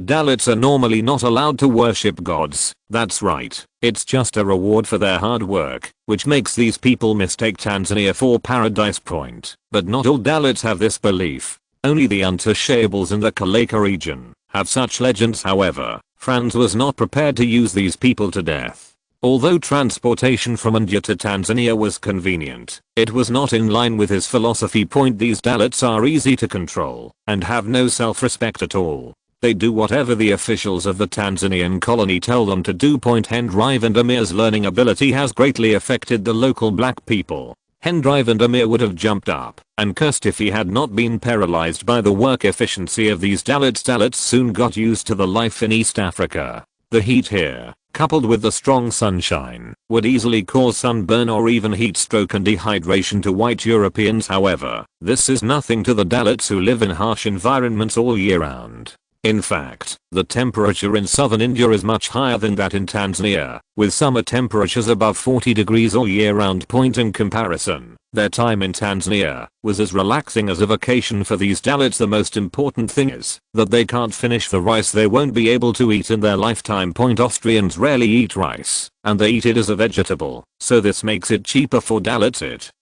is also very easy to manage the Dalits. Even if the colonial officials draw a circle on the ground, those people will sleep and defecate directly inside without leaving even half a step, let alone escaping. But it was impossible for Franz to let them sleep in the pen. Officials of the Tanzanian colony ordered Dalit laborers to build houses for themselves. Every morning a whistle blows and the Dalits get up. Then when the third whistle blows, they are gathered together to eat. After eating, these people would go to work with the colonial officials. The specific work was decided entirely on demand. Of course, some people who show talent for planting do not have to follow around. They are responsible for taking care of the farmland. Another point is that, although these Dalits behaved submissively when facing the colonists of the Austrian Empire, they always dealt hard blows to the local black uncles. Franz later analyzed that they might have finally discovered someone darker than themselves. If you're listening to this novel on a channel other than Fanfic World, it means they downloaded and uploaded it without effort. We cordially invite you to visit our channel, Mundo Fanfic Novelos. There you'll find the original version of this story and you can explore many other novels of various genres. We're waiting for you to immerse yourself in a world of incredible novels. Chapter 695 The Dalits' Plan. After the labor problem plaguing the Tanzania colony was resolved, the colony's development speed accelerated. Problems that the colonists of all generations could not solve were solved easily. In fact, many things are like this. Before quantitative changes lead to qualitative changes, they remain unsolvable. In fact, the population of the Governor-General of Tanzania is not large. There are Dutch, Portuguese, Arabs, and a lot of mixed-race people who don't know who they are. Coupled with Franz's strong support, the white population has exceeded 10,000. However, even 30,000 people are still too few for Tanzania to manage even the farmland of the conquered lands. In fact, these 30,000 people are mainly businessmen, shopkeepers, fishermen, craftsmen, soldiers, and sailors. The number of laborers is seriously insufficient. Moreover, this group of people does not want to go deep into the interior, but only wants to stay at the seaside. Among the primitive countries that were destroyed by the Tanzania Governor-General, 3 of them have entered the agricultural age. However, after the Austrian Empire took over those lands, it found that it had no ability to take care of the inland land, so the former governor of Tanzania, Hendrive and Amir, came up with the idea of using black slaves to increase the labor force. This technique has been used on the American continent for hundreds of years, and it can be said that it is the best before, but Hendrive and Amir ignored one problem. That is, these black people are too familiar with their own land. As long as there is no supervisor, or the supervisor is not paying attention, the black people will run away or be lazy. As a result, the colonists could only wear straw hats and follow behind with guns to supervise. Coupled with a series of natural and man-made disasters, this old businessman was finally paralyzed by anger. But this does not mean that the former governor's ideas were wrong. On the contrary, his food plan was very far-sighted. The entry of a large number of Dalit laborers at this time only restored the Tanzania viceroyalty to its proper state. In fact, it was precisely because of this that the Austrian Empire was able to open up a large amount of agricultural land here in a few years. As for pioneering, France felt that more manpower was needed. You must know that it took the colonists and the indigenous people hundreds of years to develop those farmlands. Moreover, East Africa is different from Galicia. In the Austrian Empire itself, France could directly deploy heavy machinery and even explosives to destroy those things that might hinder development. In addition, the refugees in Galicia were comparable to those in Tanzania at this time. There are many light people. And rather than pioneering, integrating the previously occupied lands of the Six Nations is now the top priority. Tanzania's infrastructure is really poor.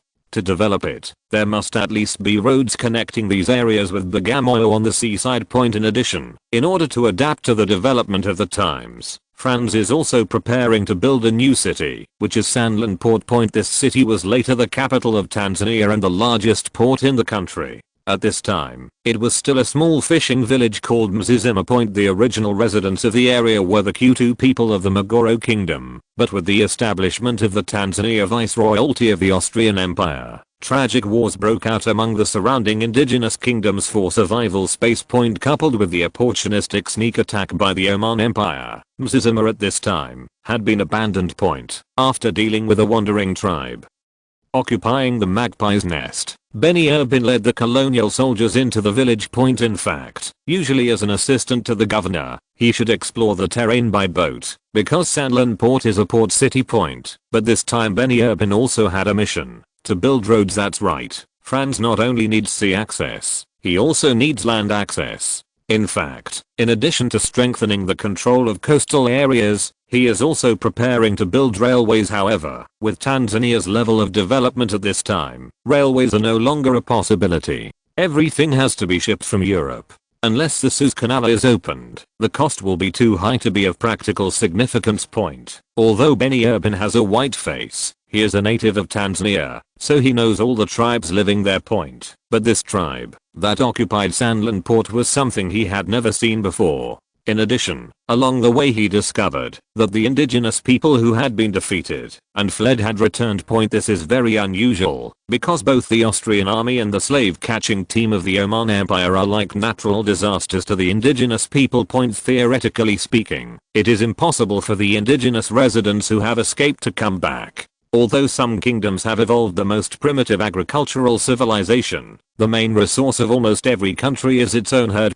So for those nomads, it's the same wherever they go. There's no need to come back and take risks. Beni Urban wanted to find a few prisoners for questioning, but the Dalit laborers killed black people indiscriminately whenever they found them. All he saw along the way were corpses nailed to wooden stakes as Dalit laborers continue to be sent inland. The Ngoni Kingdom, the last of the 7 kingdoms, is also being harassed. The Ngoni Kingdom has sent messengers several times to request an armistice, but in fact the Tanzania Governor General did not use troops against the Ngoni Kingdom. There was only a colonial advance team of about 300 people nearby. After the Ngoni Kingdom absorbed several subjugated tribes, their total number should be 100,000.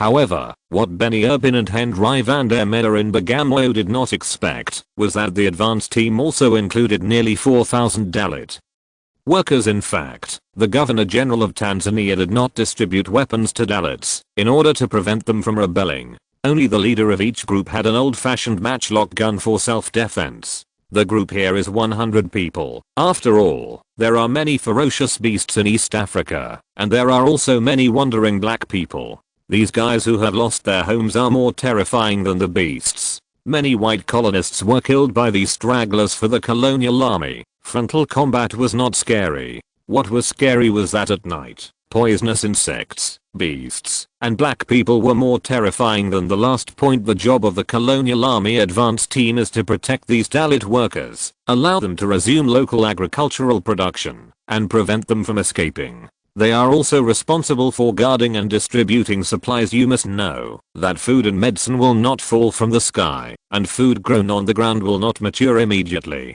If there are only a few hundred people, they can live by hunting and gathering point. But once the population size exceeds 4 digits, if you don't want to starve to death, you have to either engage in breeding and farming, or split up and go to other hunting grounds. Otherwise the land cannot support. So many people point these food and medicines are more useful than guns and whips in controlling Dalit labor. However, the tameness, servility of these guys was an eye-opener for the Austrian colonists later. The colonists in the advance team simply gave the Dalit workers a week's worth of supplies at a time, and then went directly to the grasslands to hunt, or just lay down and sleep to pass the time point. But just when the Austrian colonists were getting carried away, the Dalits were whittling bamboo into spears, felling wood into bows, covering skins into armor, and were brewing a big plan. Chapter 696 Conquests in the North and South. Book continues above. The so-called big plan of Dalit workers was to march south, and thousands of people began to attack the Ngoni kingdom.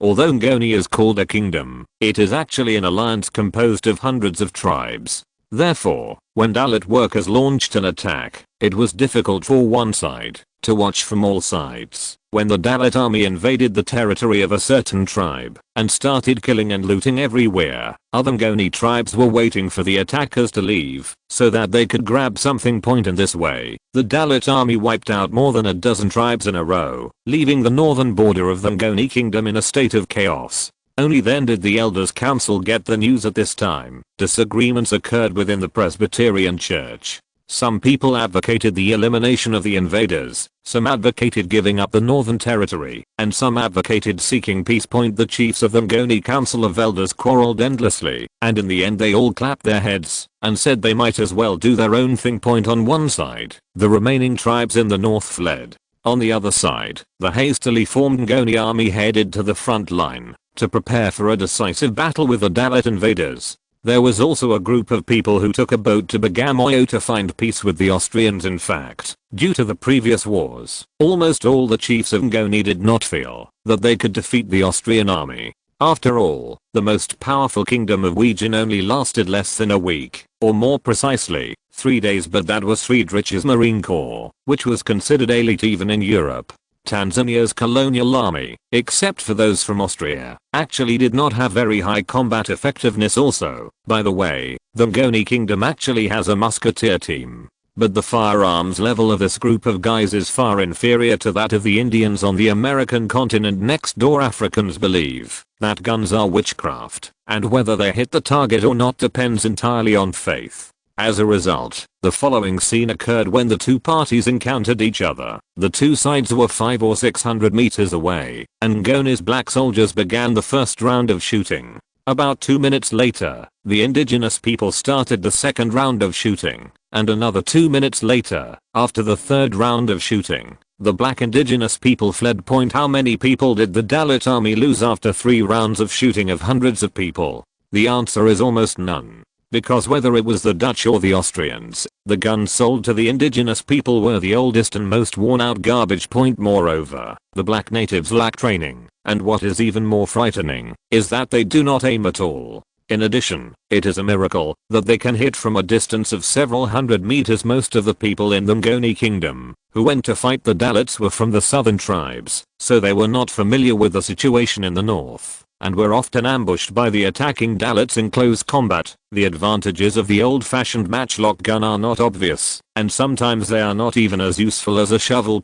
As the war continued, the Dalits captured more and more firearms, which in turn gave them a firepower advantage over the Ngoni kingdom's army. Sanlanport. Beni Urban pushed open a door, which was filled with bones left over from eating. From this, he was sure that the wanderers he had just wiped out were actually a cannibal tribe. The villagers of Mzizima did not escape, but were consumed.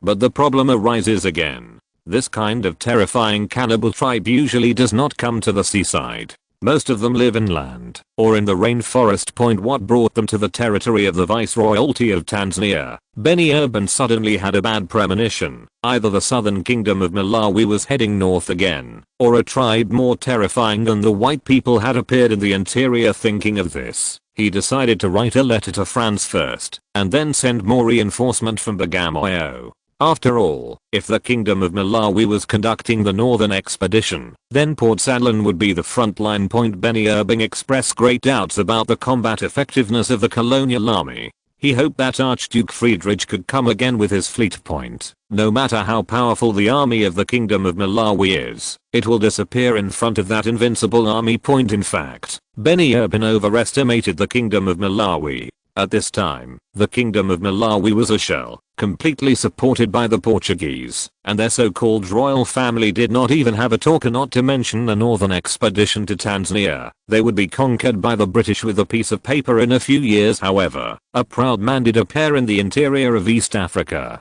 There was a chief who unified the savannah of the interior of East Africa through bloody conquests, and called himself the king of the Eastern Bantu people. ID. Das, the genius of the grasslands, is preparing to start his hegemony, to unify East Africa after the rainy season ends. At this time, his priests are frantically looking for sacrifices of refugees from the defeated tribes, and the barbaric cannibal tribes that refused to surrender naturally became ID Das's targets. But Benny Irving didn't know this. He was still studying the construction of Sandland Port. After all, building a city was not that simple. Point. A port in this era may be built in 2 to 3 years, but a city needs at least 10 years to start. Especially Franz's use of the word most important made Benny Irving feel even more stressed. Point. Why were ports and cities built faster in the 19th century than in modern times? The answer is that the requirements are low. In this era, let alone supercargo ships of hundreds of thousands of tons, even ships with tens of thousands of tons cannot be found. Point. There are basically only warships with more than 3,000 tons. The remaining super large armed cargo ships can be remembered in history, such as the British freighter, and the Great Western British freighter. As for the definition of a city, it is extremely broad. However, as the capital of the future colony of Tanzania, Sandland Port may not be fooled. After all, the governor at this time is personally served by Archduke Franz. About a month later, Bagamoyo finally figured out that it was the Dalit workers who were attacking the Ngoni kingdom. Point. As a result, Hendrik van der Menne dispatched another 20,000 Dalit laborers and 3,000 colonial soldiers by sea to the Ngoni region. Point. There really wasn't much credibility between the colonizers and the natives in this era, especially when Hendrik van der Menne discovered that Dalits were being transported continuously from the sea, which further fueled his ambitions. In fact, in addition to the reputation of opening up new territories, there are also some economic factors here. That is, when you are strong enough, it is more convenient and cost-effective to grab ready-made land than to open up wasteland yourself. Point. In addition to Tanzania's colonial army, the Oman Empire also sent troops to support, although they were under the guise of supporting their allies. In fact, the targets of these Arabs were black slaves. As for why Arabs don't follow Austria's example and go to India to prostitute Dalits for free, because Americans do not recognize such short black slaves. They think these black people are impure. Point. France, Spain, Brazil, and Argentina, the other major slave importing countries, also do not like these defective products. Therefore, Dalits who lacked commercial value avoided being sold all over the world by Arab businessmen, and in India they were not even qualified to be slaves of the British. Point. After all, the noble Kshatriya has his loyal Vaishyas and Shudras. Chapter 697 East Africa Conspiracy. Mombasa and Bagamoyo were written out of order in the previous article, which has been corrected. Although Mombasa was the territory of the Oman Empire at this time, with the development of east-west trade, the great powers were increasingly communicating with each other, and even the Indian Ocean overlord said the Great felt powerless, although he rebuilt the fleet in a few years, and improved his military strength to a higher level. The Austrian cannon giant ship became a lingering shadow in the mind of Emperor Said. The Austrian Empire occupied Tanzania, and the British's repeated tossing on both sides of the Gulf of Aden made Somozao's intentions clear. The British instigated the nomadic tribes in the Somali region to rebel against the Oman Empire in the southern part of the Gulf of Aden, and directly occupied the city of Aden, port of Aden, In the North Point historically, the Oman Empire had little reaction to the betrayal of the Somalis, and even sent its own blessings. However, due to the frankincense and myrrh business with the Austrian Empire at this time, the merchants of the Oman Empire firmly opposed Somalia's independence, and the local farmers were even more afraid of losing their market and land point, so Emperor Said planned to have a drink to release his military power, and the chiefs of Somalia wanted to use Jinka to assassinate the king of Kin Point afterwards. Both sides declared that the other party was the enemy of Frame Cook, and they were forced to fight back. Somali nomadic forces burned farmland cultivated by the Omanis, who sent fleets to raid their coastal areas, and destroyed almost all the ports along the way. The purpose of the former was to force the latter to leave, while the purpose of the latter was to warn the British not to interfere. At this time, there were only a few hundred British troops in Aden, and the most valuable thing was a coal warehouse. Seeing the mighty Omani Empire warships outside, the British troops in Aden naturally knew what this meant, so they all huddled in the city and prohibited anyone from leaving the port. To avoid irritating the other side's sensitive nerves, it was obvious that the Oman Empire won the first round of confrontation between the two sides. Because their goal was achieved, the nomadic tribes in Somalia gained nothing except arousing the anger of the other party's merchant class and destroying some farmland. What followed was a brutal land war. As one of the few army talents in the Oman Empire, Al-Haldi received training from British instructors since he was a child and felt that he could fight even if he encountered the French army. At that time, it was generally believed that the French army was the strongest in the world. This time Al-Haldi brought 8,000 soldiers and 5,000 peaks of supplies, and his destination was Hargeisa, the base camp of the Somalia Tribal Alliance. The troops from both sides met unexpectedly shortly after landing. As the overlord of the Western Indian Ocean, the Oman Empire showed its due strength. With a numerical disadvantage, the Oman Empire unilaterally defeated the Somali nomads. In the end, at the cost of only 59 people, the Oman Empire wiped out more than 300 of the opponent's people, captured more than 2,000 people, and captured more than 1,000 peaks, supplies and gold and silver treasures. Feng refers to a camel. After the victory in the first battle, Al-Haldi marched all the way to the city of Hargeisa. Under the bombardment of artillery, the city surrendered in less than half a day. But the war was not over. The nomadic tribes of Somalia made full use of their strengths and began to attack the supply convoys of the Oman Empire. In the end, the Omanis were forced to abandon their inland cities and retreat to the coastal areas, and the Somalis' life was not easy as their living space was drastically compressed. At the same time, the loss of trade routes with Omani merchants made their lives extremely difficult, and they could only survive by relying on trade with the Abyssinians to outsiders. This was nothing more than a civil war in the Oman Empire. Said declared his hegemony in the Western Indian Ocean to the British. But this is meaningless to the British, who have occupied the port of Aden, because their goal has been achieved. It does not matter whether the Somalis can succeed and whether they can gain freedom. In addition to Somalia, what makes the Oman Empire even more troublesome is the rise of the Second Saudi Empire in the north. Although there were less than 200,000 people in Najd at this time, they were very enthusiastic about expanding their territory. The former ruler of Najd, Ibn Shunit, was a religious fanatic. Although he went to war and captured cities and territories, Said did not regard him as an opponent. However, the new King Faisal chose a soft policy to integrate local forces, and at the same time, began extensive marriage alliances, and continued to curry favor with the British. This put great pressure on Said. He even considered sending a large army to destroy Najd directly, but it was still nominally Ottoman territory. First of all, doing so would offend the powerful Ottoman Empire. The second and most critical problem was that Najd was too poor at this time. Saudi Arabia was not that rich country. In 1846, the tax revenue of the entire Najd region was less than £100,000, and the population was less than 200,000. The main industry was sheep raising and wool harvesting. Coupled with the vast territory and sparsely populated areas and good at fighting guerrilla warfare, Said was afraid that Najd would become the second Somalia. In addition, the French and Portuguese are also appearing more and more frequently in East Africa. Mombasa, the hen that lays golden eggs. The Oman Empire may not be able to save it sooner or later, said thought for a long time, and finally came up with the idea of giving half of his sovereignty as a dowry to the Austrian Empire, which would be jointly managed by the two countries. As a result, income from Mombasa will be reduced by half, but long-term security will be obtained. Said thought well, but in fact, according to European customs, Mombasa was at best the private property of Archduke Friedrich, rather than the Austrian Empire. However, the document was finally handed into Franz's hands, and of course he knew what was going on. But to be honest, Franz doesn't like the small place of Mombasa.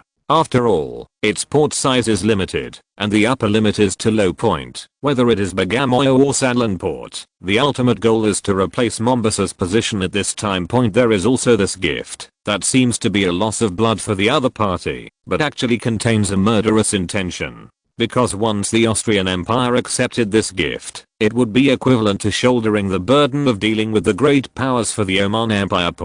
But Franz doesn't care, because Mombasa is really not worth mentioning to him, so he will maintain the status of Mombasa Free Trade Port. Franz will not step into the fire, just because of this small temptation inside. It was appropriate to comfort the anxious allies a little, so Franz decided to reluctantly accept it on Friedrich's behalf. The ownership belongs to Friedrich and the management rights belong to Franz, so the 50/50 split is considered fair. In fact, this kind of windfall cannot be controlled by ordinary nobles at all, but as one of the richest family members in the Austrian Empire, this money does not seem so important.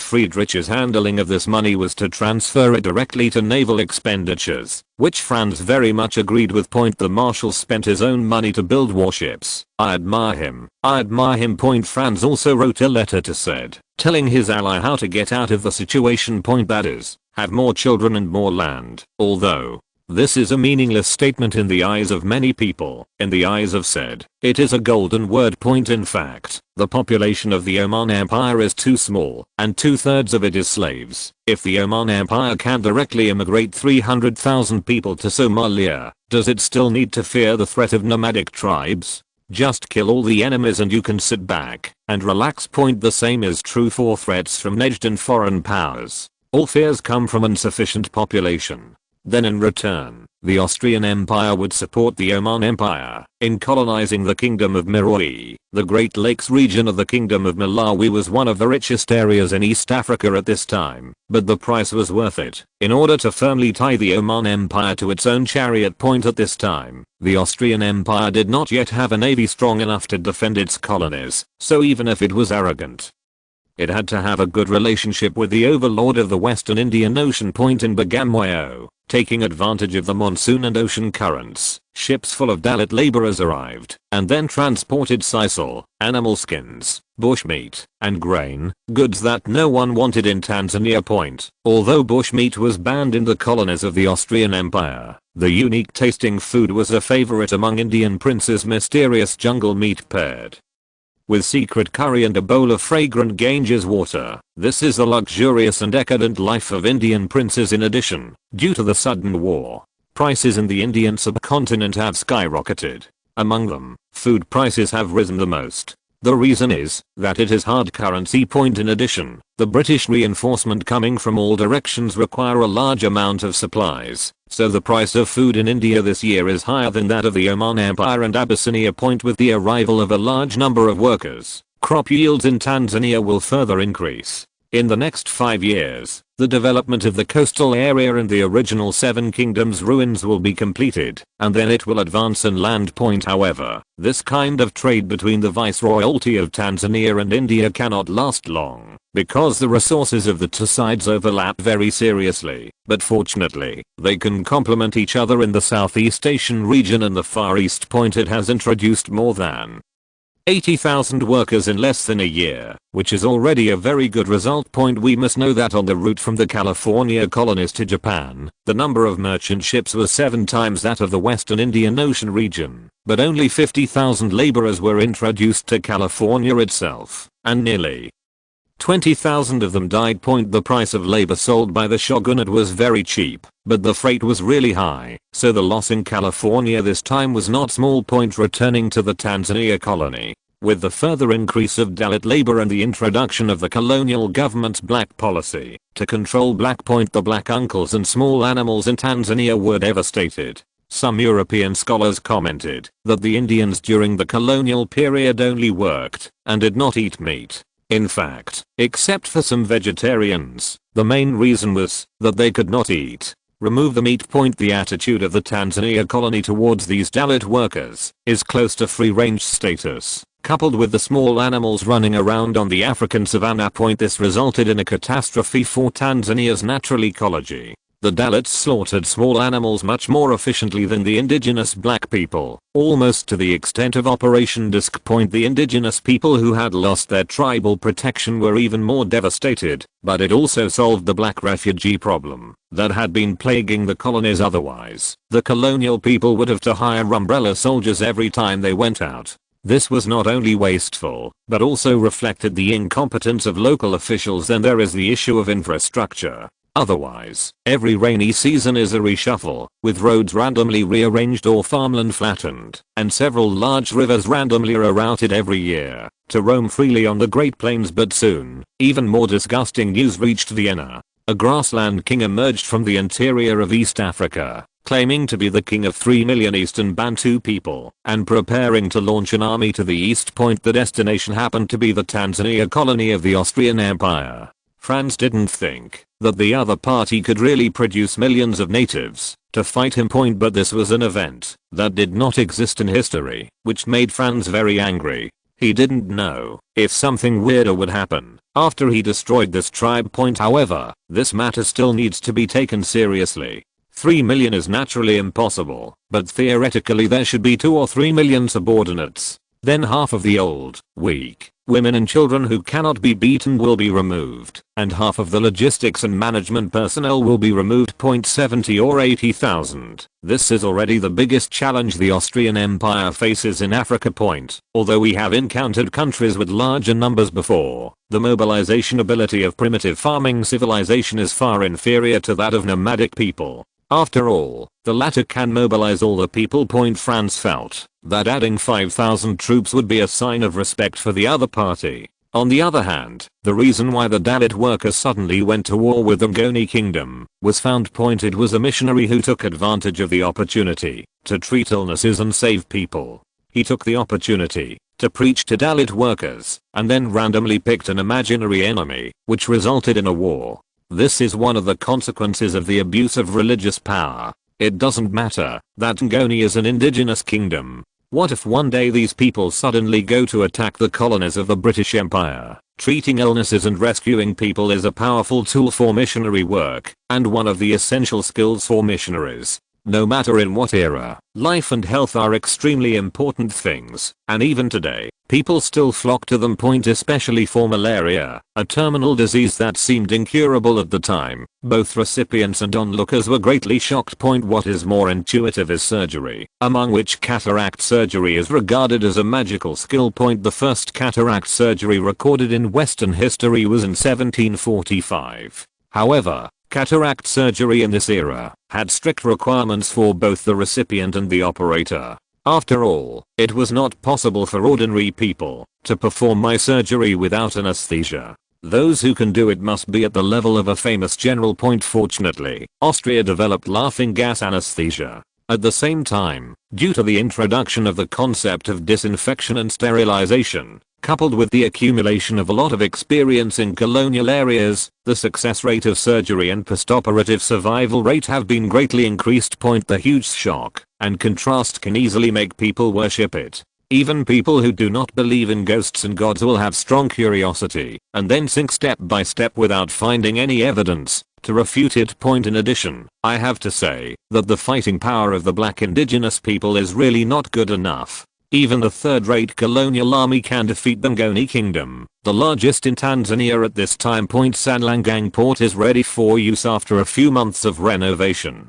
In fact, it means adding some trestles and then expanding the fishing village pier, but with its natural geographical advantages, it has become a medium-sized port with a throughput no less than Mombasa Point. When the transformation is completed, Sanlan Port will become the second largest port in East Africa after Sofala Point. At this time, Sofala was the most important Portuguese stronghold in East Africa, able to berth more than 100 large ships. In addition to agriculture, Franz also sent a group of geological experts, whose task was to find important mineral veins in Tanzania. After all, if you want local residents to immigrate to Africa, just farming is not enough. What they want is gold, silver, and diamonds. Tanzania just meets these conditions. In addition, it also has oil, a very important strategic resource for future generations, and a gemstone that is not inferior to diamonds in price, tanzanite. However, agriculture is the foundation of everything, and it is impossible not to cultivate the land well before the navy is strong.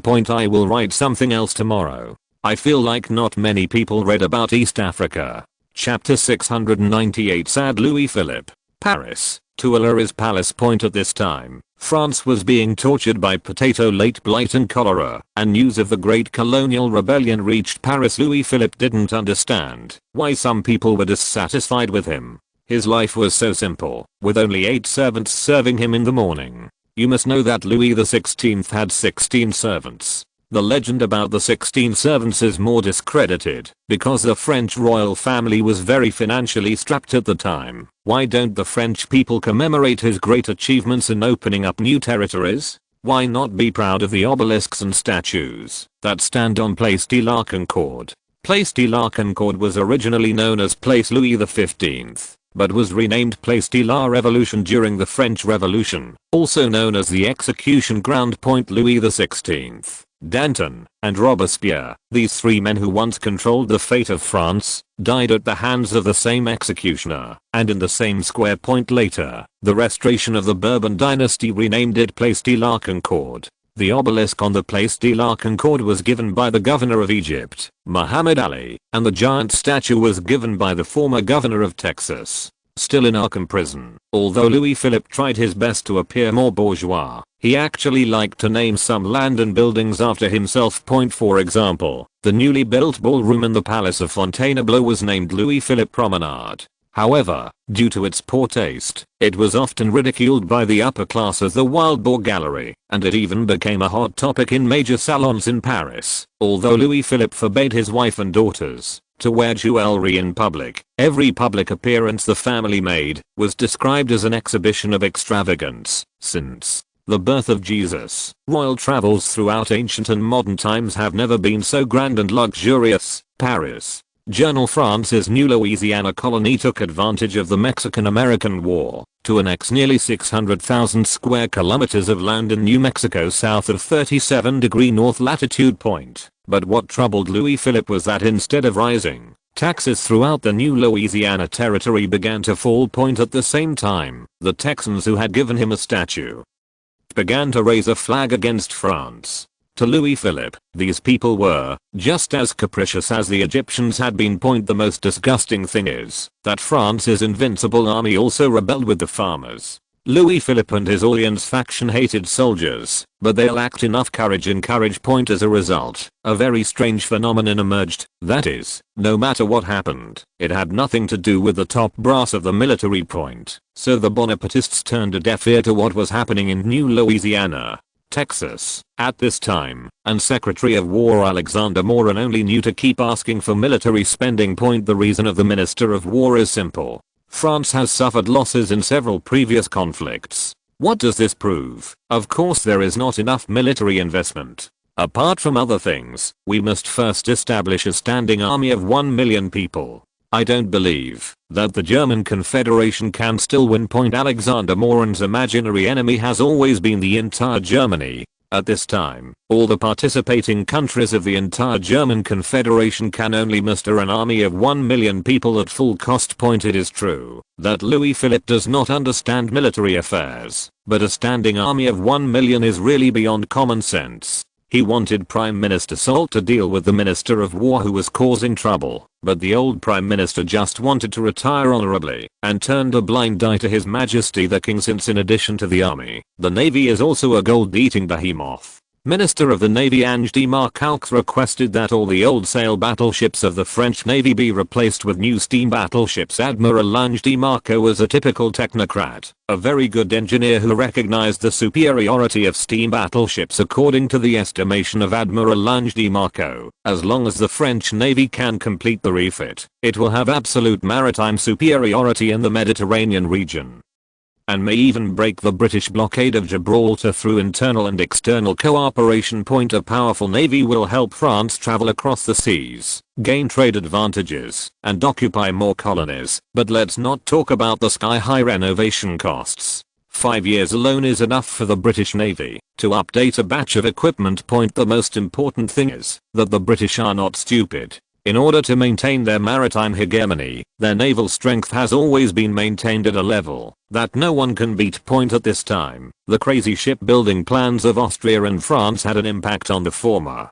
At this time, the number of battleships in the British Navy was nearly 30 more than in history. What is the concept of 30 battleships? The Austrian Empire had worked hard for so many years, but had only built 20 battleships on its own. Moreover, warships are different from merchant ships. They lose money when they are built. Even if they are kept in a dock without being used, they will depreciate in value in a few years or even be scrapped. At this time, both the French Grand Eastern Fleet and the Great Western Fleet were larger than the Austrian Imperial Navy. So in the eyes of Louis Philippe, this was a complete waste of money, especially when there was no war. Building so many warships was like burning money.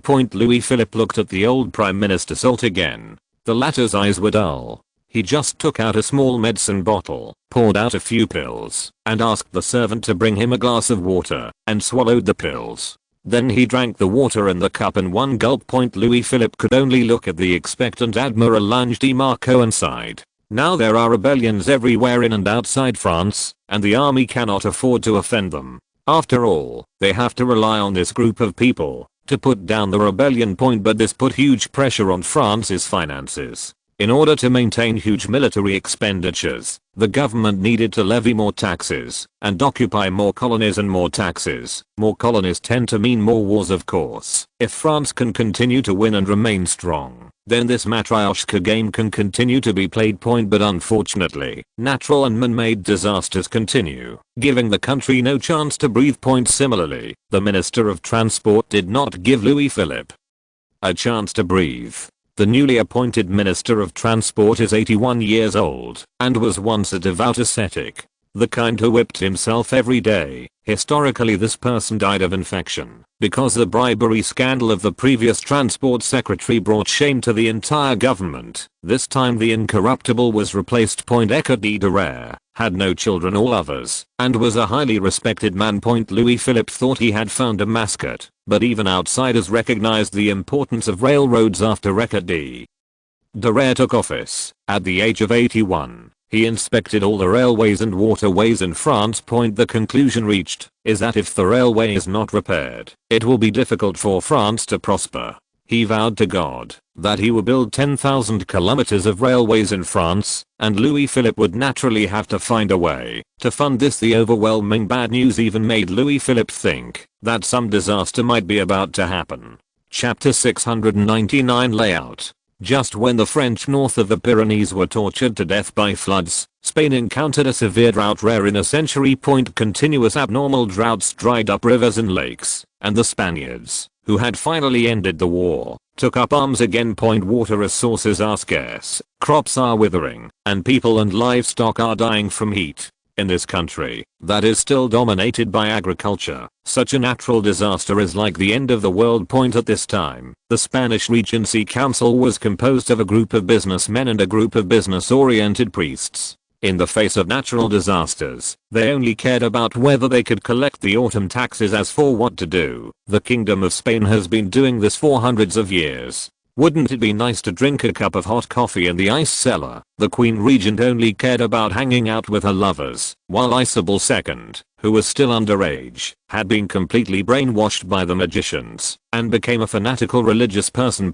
She firmly believed in the concept of sacred kingship. Whenever someone raised an opinion with her, Isabel II's first reaction was that the other person should be executed. The sacred right of kings is more reactionary from a certain perspective than the divine right of kings. However, such a monarch naturally has the full support of the church, but they choose to turn a blind eye to the suffering of secular people. In desperation, people began to go to churches to pray to God to help them. Officials also held various religious ceremonies to take the opportunity to close the relationship with the church. After all, the most sensitive creatures in the world are officials. Maybe God was really moved. Suddenly a large cloud appeared in the sky, but it didn't rain. The sky became increasingly cloudy. Later people discovered that this was volcanic ash produced by a volcanic eruption. If you look at the proportion of disasters alone, the Netherlands is the country most severely affected by potato late blight in the world. Because it inherited the Flemish region of Belgium, the entire country is plagued by the disease. More than 95% of the potatoes in the Netherlands have become stinking soap. Potato late blight causes fruit to rot and liquefy. As the merchant king, King William II of the Netherlands did not want to pay for it himself, so the unfortunate task of disaster relief fell on the governor of Batavia, who was far away in Southeast Asia. The newly appointed Enzo Maticfa was the person recommended by Caroline and naturally had to work for His Majesty the King. His appointment greatly strengthened the Netherlands' control over the Indonesian colonies. A reason why Enzo Maticfa was not thrown directly to feed the crocodiles by the landowners was largely due to the protection of umbrella. Of course, this is also indispensable with the support of two foreign aides, Chandler and Nandming. The Dutch Indonesian colony is not bad, but their achievements over the past few hundred years are really lackluster. Even though they were both backward agricultural countries at this time, the agriculture of Chandler and Nandming was far stronger than that of the Dutch East Indies. The local Dutch were used to being spoiled, not to mention the natives who were ruled by them. Many local crops will become very important strategic resources in the future, especially quinine. If the planting area is not expanded, the Austrian Empire's progress into the interior of Africa will be hindered. However, Franz does not want to give others an advantage, so he plans to rent Kalimantan Island. Perhaps it is more appropriate to jointly develop it. Anyway, the gold mines on Kalimantan Island were also lost at this time, and the Dutch did not have much to commemorate. Those indigenous people had as much as they wanted in the Dutch East Indies. However, adhering to the principle of no waste, the Dutch in the Dutch East Indies negotiated with Franz on the condition that the Austrian Royal Development Company pay labor fees to the Dutch East Indies government, and they would send local indigenous people to cooperate with the work. But Franz didn't want those indigenous people at all. He was ready to replace them all with Chandler and Japanese immigrants. In short, he didn't want any of the local people. Unfortunately, the Dutch East India government didn't want to give it to him. You must know that the price of labor at this time is not cheap. A Chinese laborer costs at least 100 pesos, and sometimes even sells for 500 pesos at that time. Chinese workers were required to pay Mexican pesos, which meant that a Chinese worker had to pay at least 227 florins. In bad times, it might even cost 1,135 florins. Therefore, the hundreds of thousands of indigenous people on Kalimantan are all treasures in the eyes of the Dutch East India government, but in Franz's eyes, it is a good thing that the indigenous people are gone. After all, it can save a lot of unnecessary trouble. Compared with the Dalits who were given away almost for free, the price of Japanese immigrants was not much higher during the shogunate period. Refugees were everywhere. Selecting some young people among them and exchanging them for Austrian goods was very valuable in the eyes of daimyo everywhere. If it weren't for the fact that Austria's merchant fleet didn't have that strength, the shogunate would have wanted to send millions of immigrants over now. Because the shogunate and local daimyo could use cheap foreign goods to impact Japan's local market so that they could regain economic dominance. Facing the attacks from the two colonies of California and Hawaii, Japanese businessmen could not win, even if they tried their best. There were merchants who tried to eat all the goods on the market and forced the shogunate to make concessions, but the power of the international market caused them to sink directly into Osaka Bay. During this period, Austria actually made more money than the shogunate, but in the eyes of the feudal dynasty, domestic stability was real. Then, with the entry of foreign goods, a large number of manual workshops were forced out. and manual workers became unemployed. They also expanded the ranks of refugees and marginalized people. But life for the daimyo and the samurai class got better. Not only could everyone eat white rice, but they also had cheap clothes to wear, and cheap sugar to make various cakes. All kinds of weird foreign gadgets also entered the Japanese market, and the church didn't even have to continue to do things secretly. The shogunate directly abolished the long-standing ban on Christianity, which is naturally attributed to the flexible moral bottom line of the missionaries. Matsuda Rachunyu was shocked as soon as he opened the special edition of the Bible, provided by the Keifu. The opening chapter clearly stated loyalty to the emperor and love for the domain. The power of the king is divinely authorized. Loyalty harms the country. Tadayoshi refers to Tadayoshi Sake, the main promoter of the ban on Christianity during the Tokugawa Hidetada era. Matsuda Hirugaku will immediately hang these 8 characters in his room. The special edition of the Bible for the shogunate is specially designed for Japan. The effect of this precise targeted missionary work is naturally not comparable to that of primitive religions. Matsuda Hirugaku was actually quite reserved, and many feudal lords joined together with their important ministers. Franz also specially tailored plans for those feudal lords to enrich the country and strengthen the army. Although Japan is an island country, it is surrounded by sea and rich in fishery resources. As a result, Americans who love fishing in the Sea of Japan have become the public enemies of the shogunate. Those American fishing ships cannot even deal with pirates, let alone warships. In addition to fishery resources, Japan's mineral resources are also good, at least more profitable than farming, but the most valuable of them is human resources. In fact, the lords from various places are not stupid. They think that after Japan becomes strong, it can stop trade with the Austrian Empire and continue its policy of isolation from the country. But it's okay to sell some excess population occasionally. Chapter 700 Yin and Yang Imbalance. California was the fastest growing of all the colonies in the Austrian Empire at this time. The power of gold attracted countless gold prospectors, like Jason in search of the Golden Fleece, who came from all over the German Confederation. Jason, the hero who found the Golden Fleece in Greek legend. At this time, the Panama Canal had not yet been opened. If you wanted to reach California from Europe, you had to disembark at the Central American colonies of the Austrian Empire, then transfer to the inland river to reach the Pacific Ocean, and then take the sea route to San Francisco. The Central American colonies mainly refer to Nicaragua and Costa Rica. Nicaragua has a canal that leads directly to Lake Managua, which can greatly shorten the distance and save a lot of time. It was not the Grand Canal planned by later generations to drill through the Isthmus of Central America and connect the Atlantic and Pacific Oceans to Lake Nicaragua. The main reason was that the amount of work for this canal was too large, and it was difficult to complete with the equipment at this time point. Since the Austrian Empire acquired the colony of Nicaragua, it has been digging canals to connect it to the Pacific Ocean. However, this canal is not deep enough to pass sea-going ships. Even large cargo ships cannot pass through many narrow mouths, but small and medium-sized passenger ships can still pass through. Or go directly around South America and go to California via the Strait of Magellan, which requires almost half a journey around the world, but cannot stop the enthusiasm of the gold diggers. In history, many gold prospectors died before arriving in California. Although the mortality rate was greatly reduced under Franz's leadership, they generally incurred huge debts before arriving.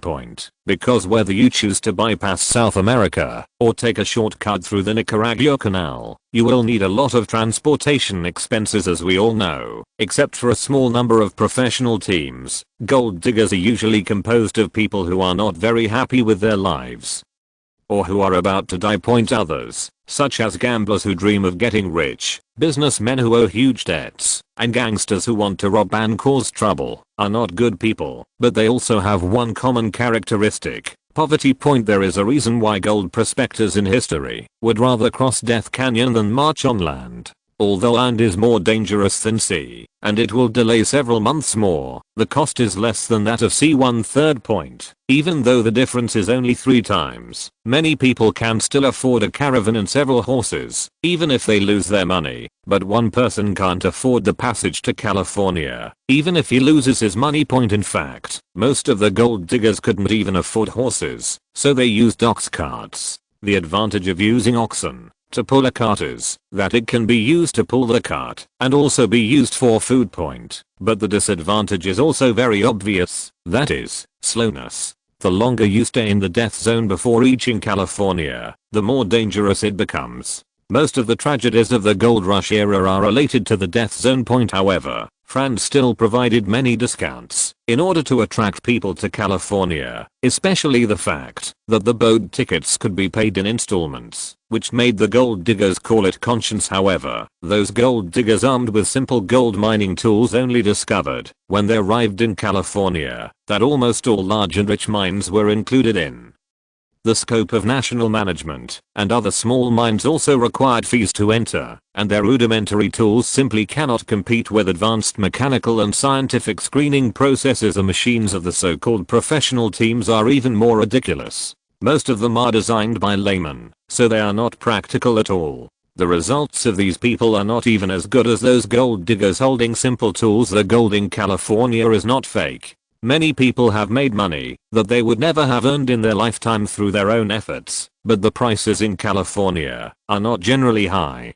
After all, the United Development Company has monopolized all local resources, even the return ticket point. Therefore, the cost of living in the local area is also very alarming. However, the greedy nature of human beings defeated rationality at this time. Most people did not choose to leave with the gold they dug, but chose to settle down and continue digging. Of course, there are also some smart people who see the opportunity and become farmers or small shopkeepers. But even so, they still need to pay various taxes, and it is impossible to recreate the lawless place in history.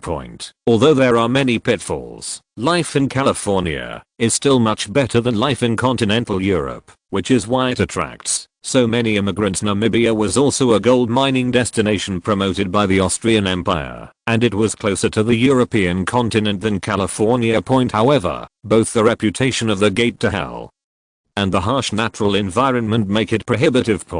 Although the Karst Plateau, Homers Plateau, and Schwarzland Mountains have been penetrated by colonists for hundreds of years, the indigenous people are still fierce, and there are a large number of unexplored areas at the same time. Because transportation costs are relatively low, many people choose to leave after making a fortune. The population is very mobile, and France doesn't have much to do about it. The several settlements established by the Austrian Empire in the interior have never been able to attract a large number of immigrants. Some immigrants even gave up agriculture and started herding like the local indigenous people. In comparison, the environment in California is much superior. With flat land, endless fertile fields, abundant rivers, abundant but not harsh sunshine, and distinct four seasons, it is simply a paradise for agriculture.